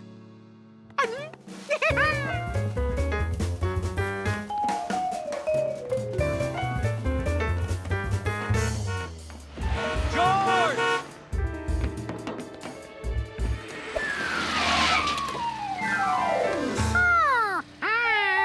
Did you paint a room, you naughty monkey? I don't know how to thank you, George. Yes, I thank him. Thank him. Thank him. You know, I would have thought that was a horsey. But whoa, it's a zebra. Only a genius or a monkey could have thought of this. I can rent it out as the Glass Palace Jungle Room. George, the Glass Palace is always half empty. But with more special rooms like this, I bet the glass is gonna be half full. Have a good day? Yes, George had a job today, and it turned out just great.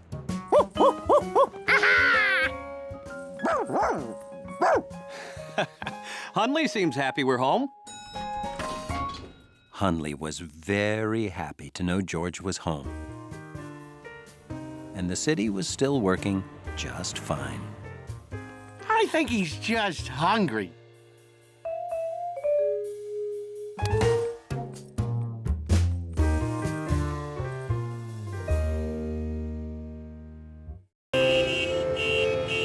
After a week in the crowded city, what's more relaxing than driving out to the country for the day?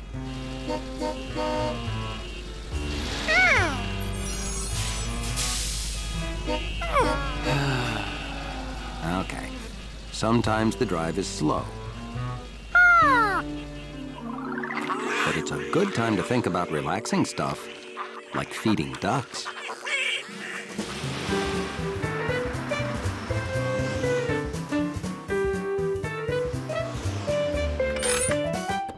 Oh, that was the worst traffic ever. But the day's not over yet. Let's feed the ducks.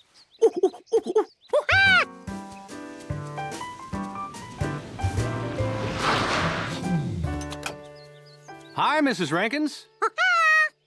Something wrong? The chicks wandered off. My chicken is very upset.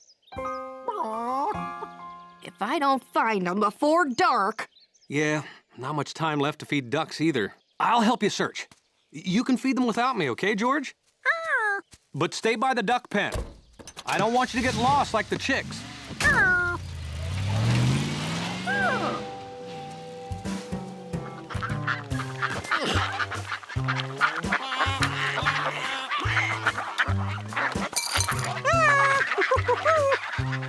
Feeding ducks is like a relaxing brain massage.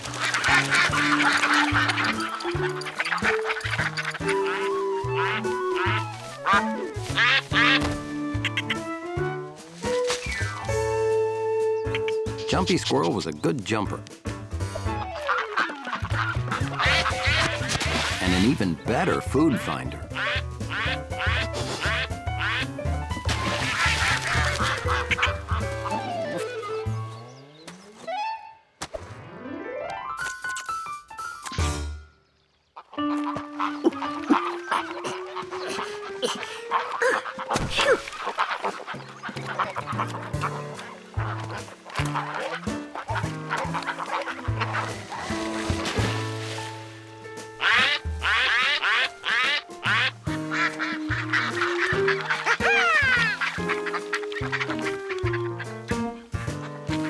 This was great. George had never had ducks swim all around him before. If ducks swam all around, it meant he was floating down river with ducks. It was almost like being a duck.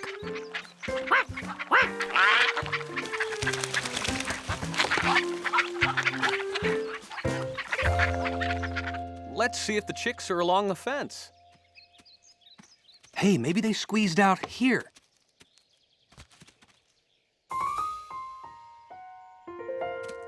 Then they could be anywhere.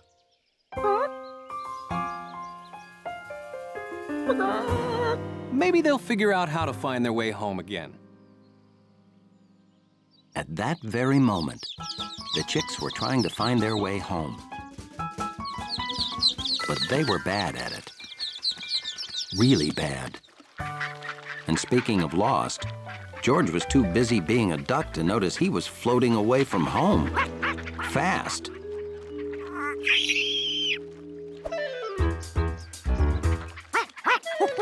Jumpy tried to warn George because he didn't want his friend to get lost and take all that food with him.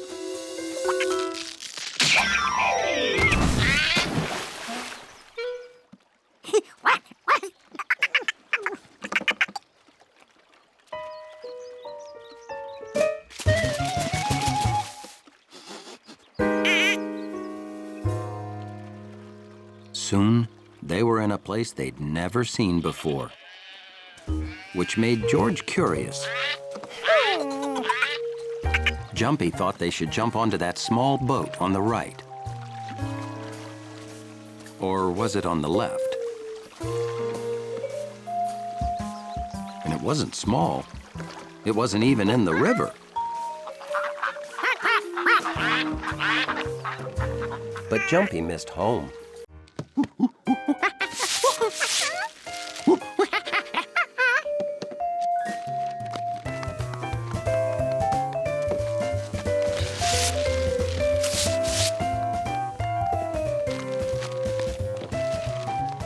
People sure are buying a lot of coffee makers. I just wrapped 15 in a row.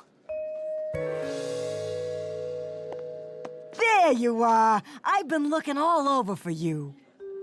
George wanted to play with the wrapper people some more. But he had to get these pants home.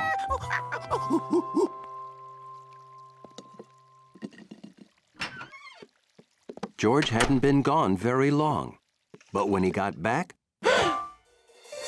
the present had disappeared.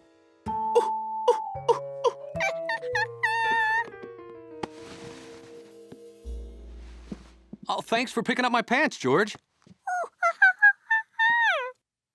I know how curious a little monkey can be, so I put the present away. That should take your mind off of it. But hiding the present only made George more curious.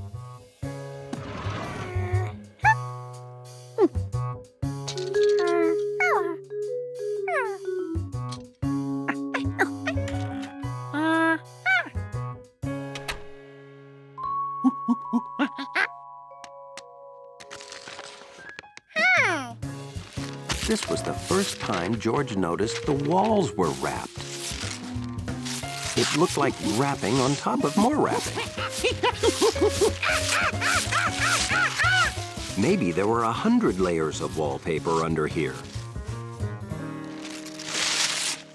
Or not.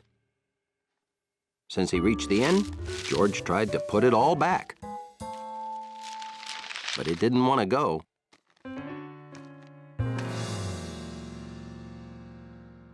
Then he thought of a way to make this the perfect bathroom for the professor's birthday.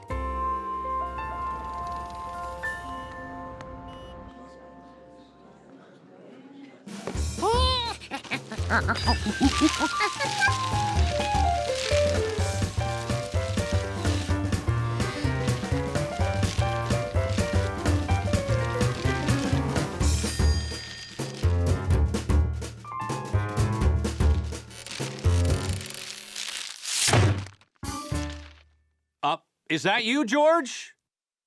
Make sure you wash up before Professor Wiseman gets here. And would you make sure that bowl of her favorite fresh fruit is out where she'll see it?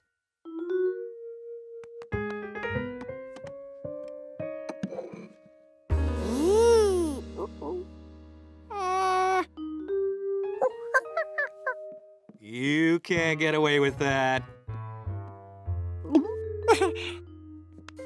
Huh? You didn't wash. This hand is all sticky. Okay, now, wow. What happened in here? Oh, Professor Wiseman, help me hide this mess.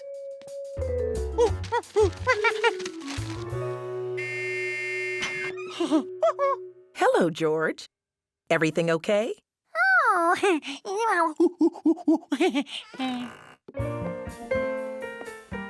I'll be right out. I got your favorite fruit. Help yourself.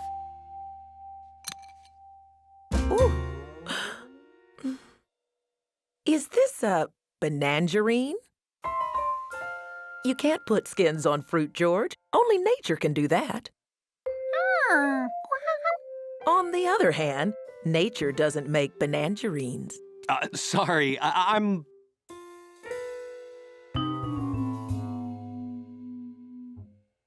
Happy birthday from George and me. Oh, you didn't have to. Would you like to help me open it, George?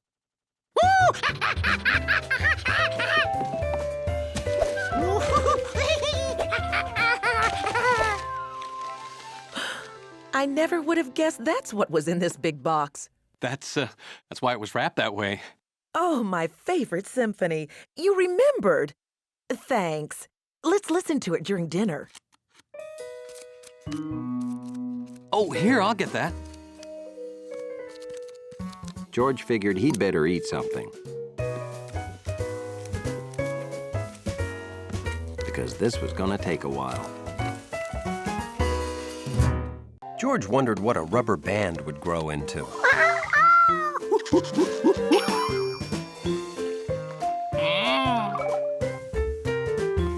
Or a feather.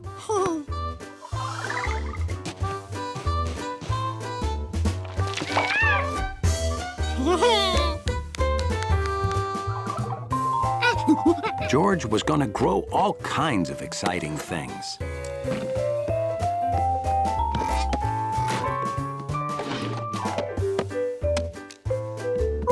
The man with the yellow hat hadn't finished his speech. George could grow the rest for him.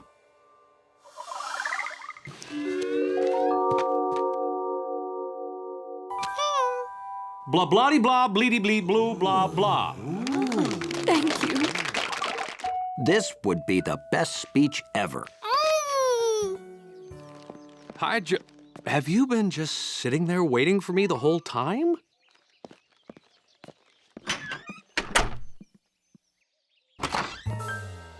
Oh. You weren't just sitting there waiting for me the whole time. Oh. When the man looked like that, it meant George was about to hear a long lecture. So, you see, seeds, nuts, acorns grow. My socks, the radio, the can opener don't grow. Okay, now, we have to dig up all those things you buried. Oh. George, where's my speech?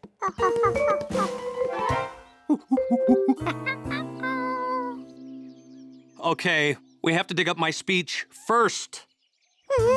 Unlike Jumpy Squirrel, George didn't know how to find what he wanted. Everything smelled like dirt.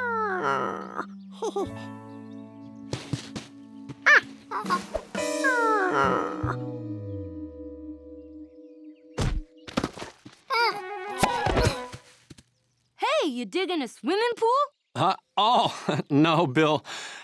George was being a squirrel and buried my speech. We can't find it. Well, I'll help. Wait, I know someone who can really help. She's a great digger.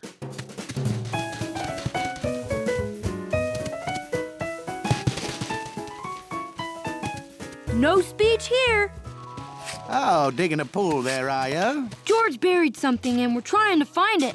Well, I've got a metal detector I use to find coins and such down by the lake. Maybe that'll help. Cool. Well, my speech isn't exactly made of...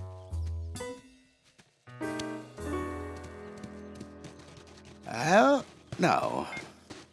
Ahoy!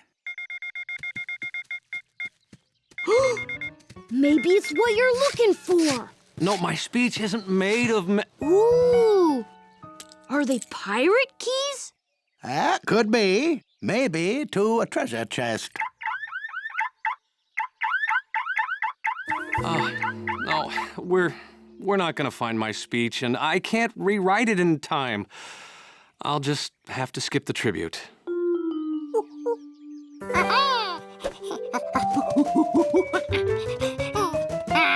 George didn't have the talents of a squirrel, but he did have the talents of a monkey, which meant he could see really well.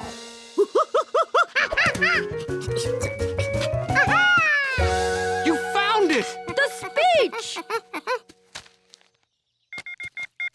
Well, that's not made of metal.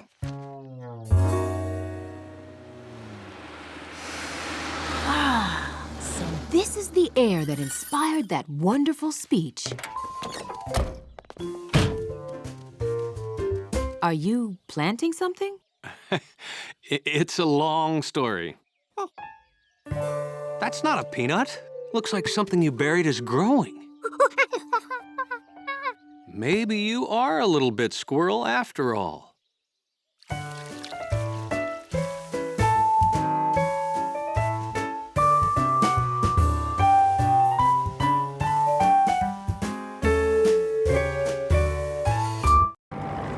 The apartment building where George lived was a very orderly place.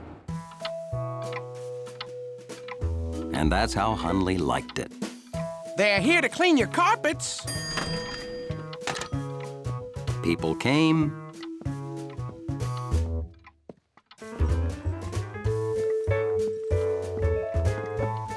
and people went.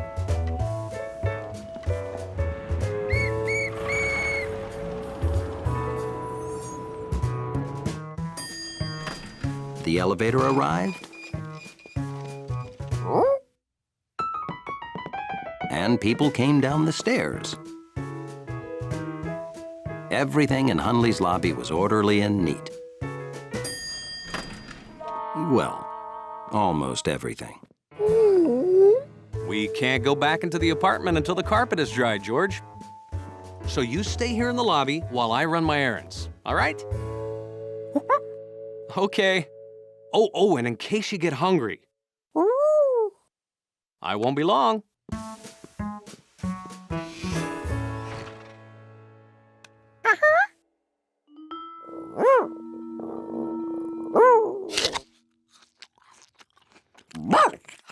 Hunley didn't think George should be eating a sloppy apple in the lobby.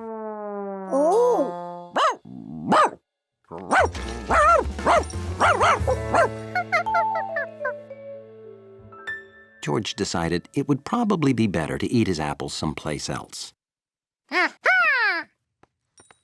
Hunley had never been through this door before.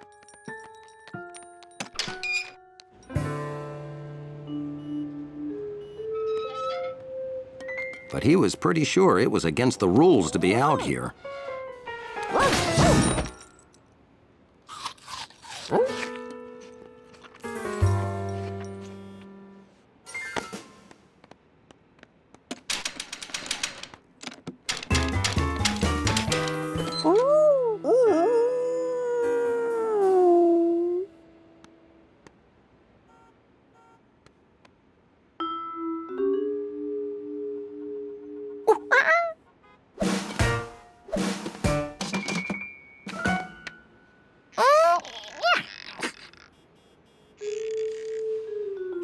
Hunley didn't think George would ever get in that way.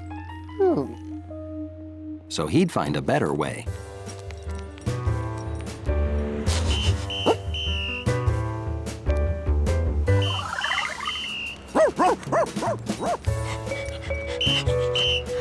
All right, move it along. At least there was one thing Hunley knew for certain. Home was this way. Or maybe that way.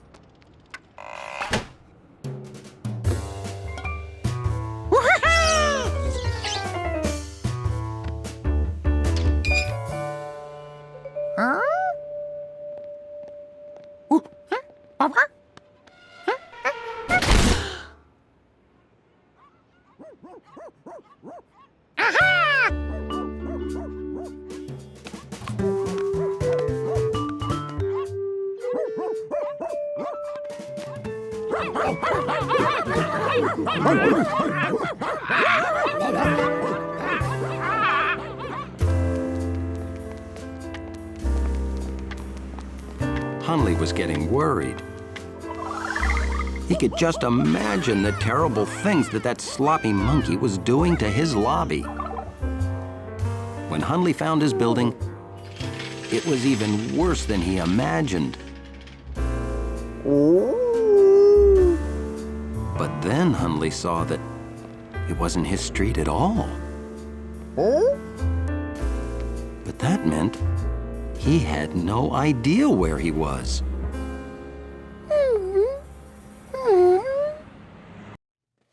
George wasn't sure if he'd magnetized the pan. He had to find something to test it on.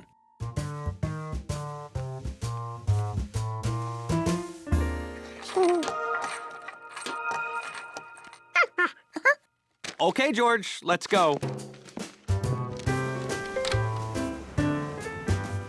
Oh, they are gonna look so great on the refrigerator.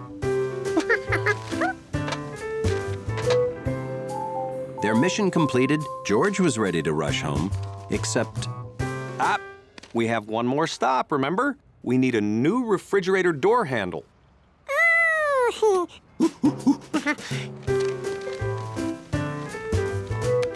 Ooh, they don't make parts for an Ice Cubby Omega anymore. It's too old. How about a nice new refrigerator? Old? It's a classic. I love it. No, I won't give up till I find an Ice Cubby Omega handle.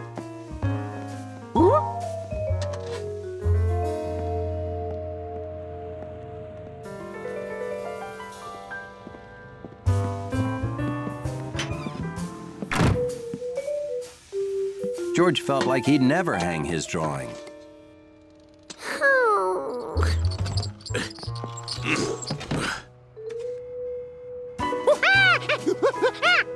And then he saw it.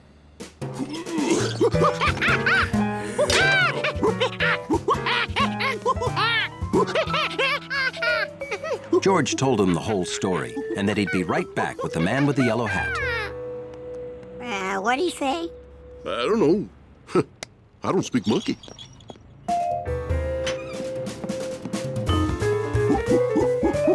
When he got back with the man, it was gone.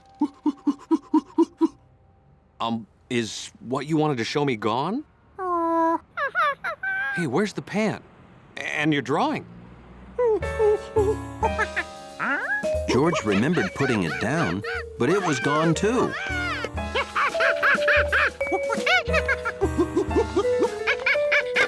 Ma'am, did you see a pizza pan with a nice drawing stuck to it? Yeah, before or after they took my old refrigerator to the junkyard.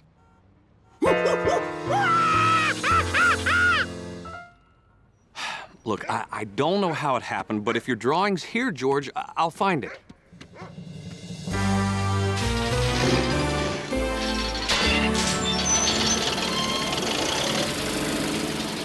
Why don't you watch the big magnet while I talk to the owner?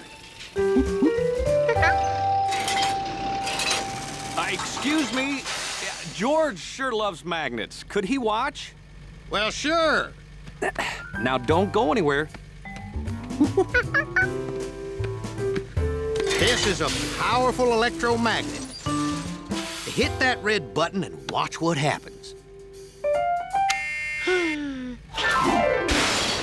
You see? That turns the magnet off so we can drop stuff.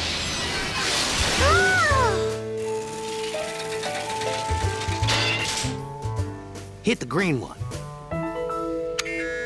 That picks stuff up.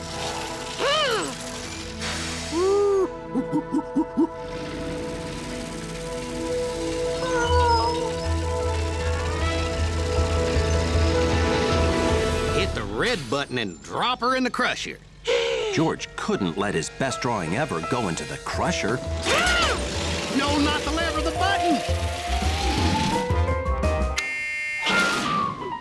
Chances of finding a pizza pan and all this stuff. That's it! And that's the exact handle I need.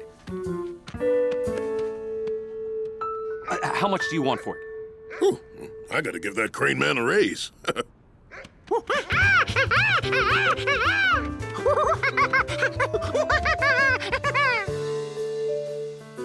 George and the man with the yellow hat did everything they set out to do that day.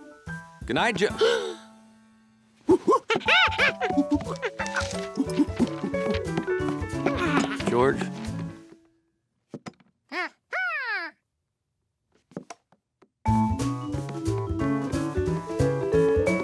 Now he'd done it all. Good night, George.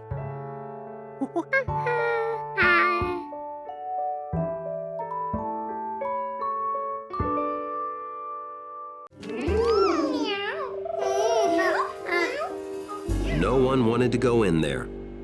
Maybe there was another way.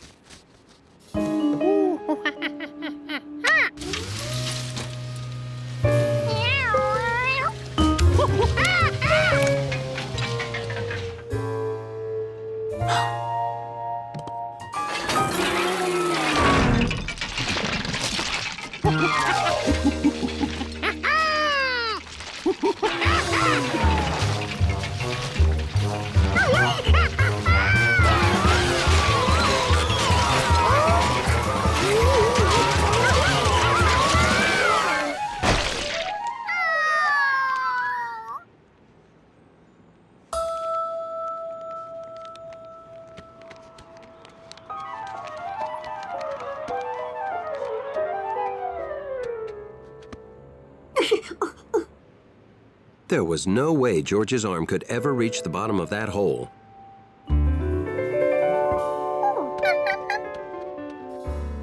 Hi, have you seen George? I sent him to the store a while ago and... Store? I saw him running past the store down the street. Oh, the construction site's that way. I hope he's being a good little monkey.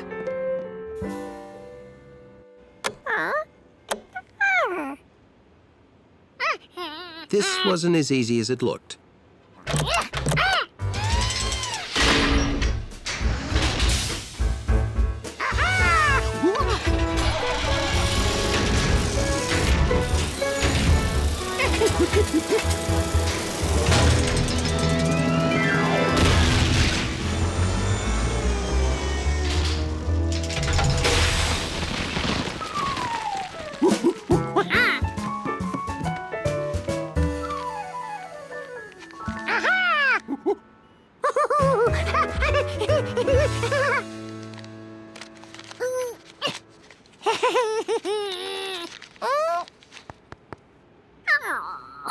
There had to be a machine for this.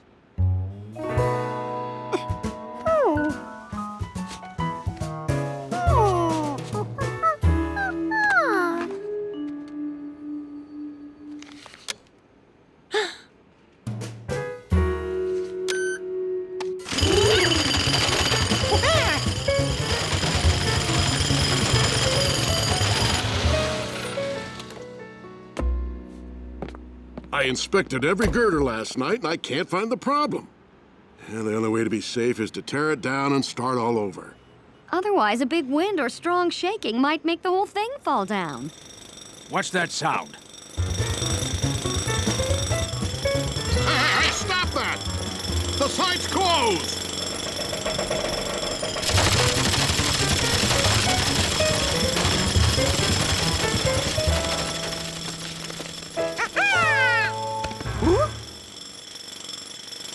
This site isn't safe.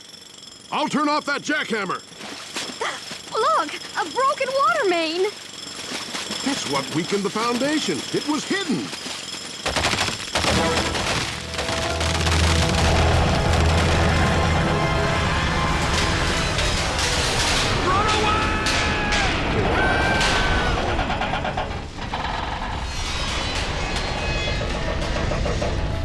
Oh, I hope George had nothing to do with this.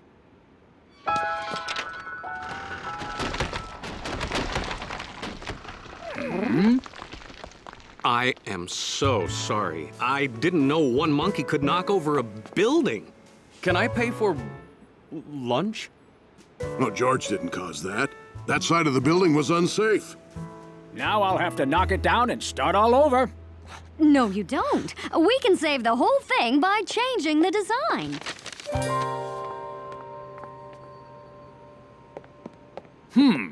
Very angular, modern, and it would save money! I love it! How can I thank you?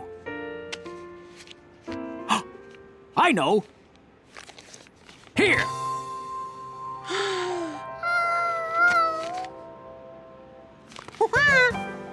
Well, what are we waiting for? We'll bring back blueberry waffles for everyone. And that's how Curious George helped design a building. And got blueberry waffles, too.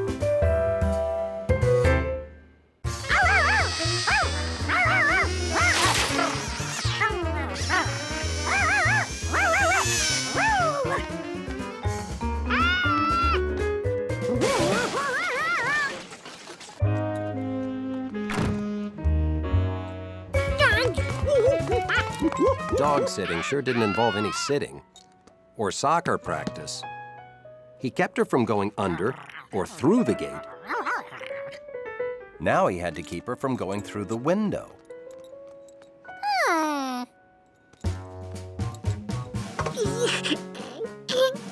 This metal desk was heavy enough to keep Charky right here.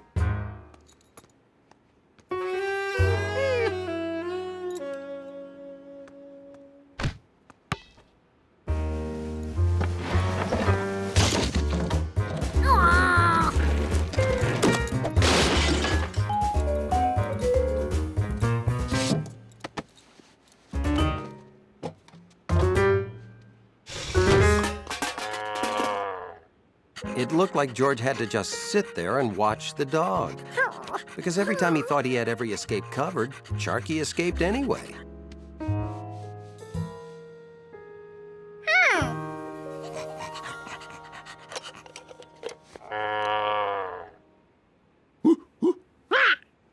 He didn't have to watch her if he could hear exactly where she was. Now he could practice in peace.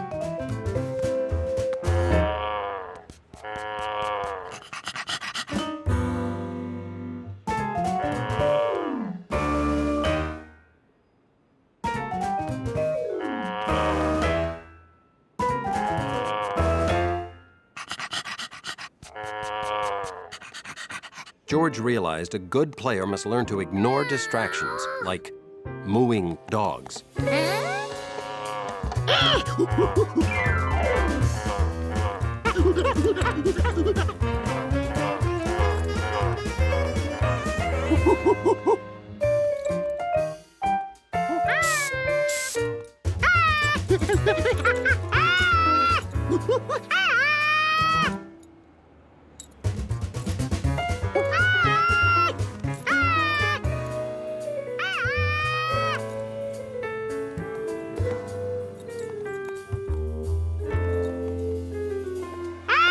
George really lost Charky this time.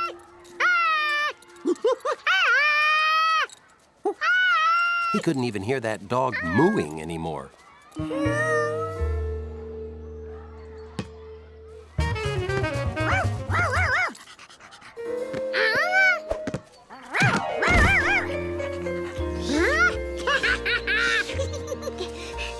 that your dog? She lost her mooer. Here, she's the best soccer goalie I ever saw. With 4 legs.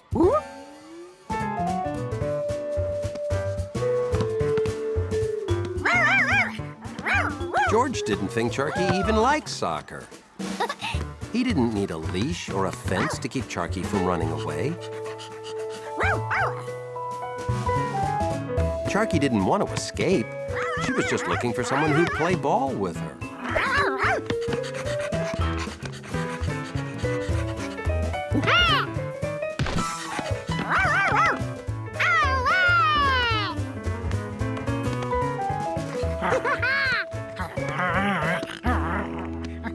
There you are.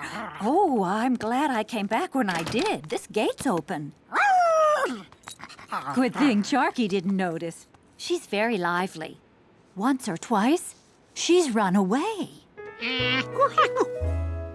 We're going to the park, George. Would you like to come? Whoa! If you fall behind, look for us in the park! George would get lots of practice now. Charky was the greatest soccer partner imaginable. Except for the dog drool on the ball problem.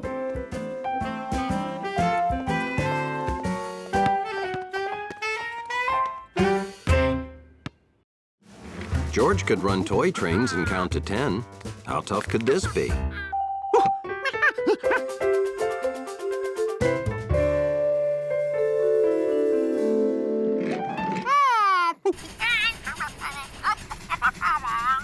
Huh? Could you repeat that? What did he say? Number 7, number 8. Anybody understand that? I don't understand him, but I trust him.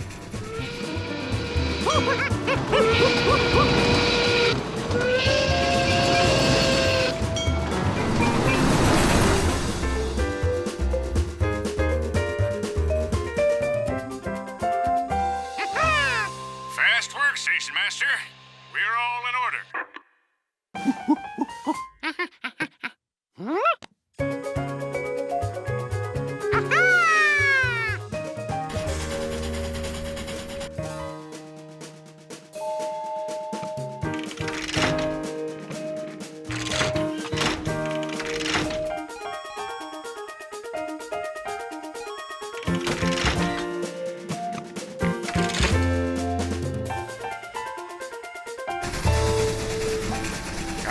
Station Master? We're sort of out of order again.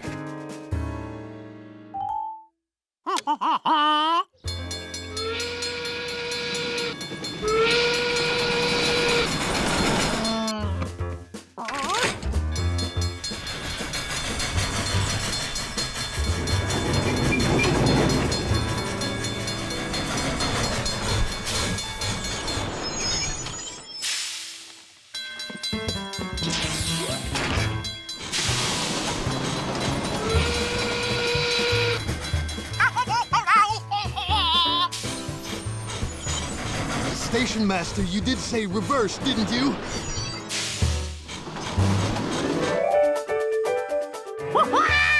Real trains were even easier than toy trains for a smart monkey.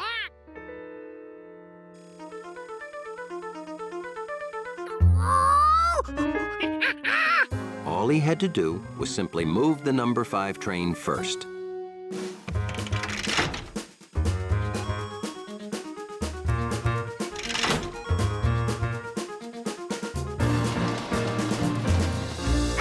George was a great train master.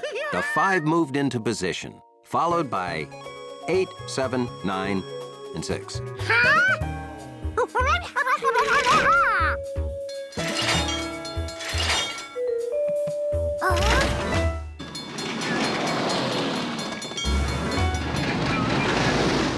Then 6, 7, 9, 8, and 5. Then 7, 5, 6, 8, 9. 6, 9, 7, 5, 8. 5, 6, 8, 9, 7. 7, 5, 6, 8, 9. 5, 6, 8, 9, 7, 8, 7, 9, 5, 6. 5, 6, 5, 7, 5, 6, 8, 9, and then 356? Is it just me, or did that sound like a monkey? This wasn't like his toy trains anymore. George needed help. Flint was right outside comparing jelly sandwiches, unaware that a little monkey needed him. George didn't know why that warning bell wasn't going off. See, if the whole sandwiches are equal, the halves must be too, right?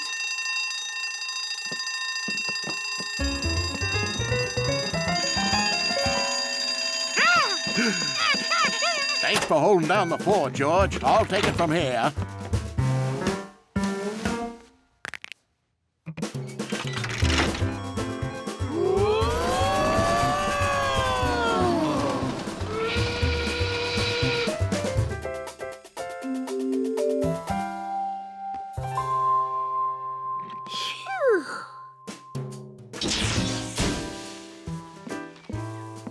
the craziest train ride ever. You wouldn't believe it, George.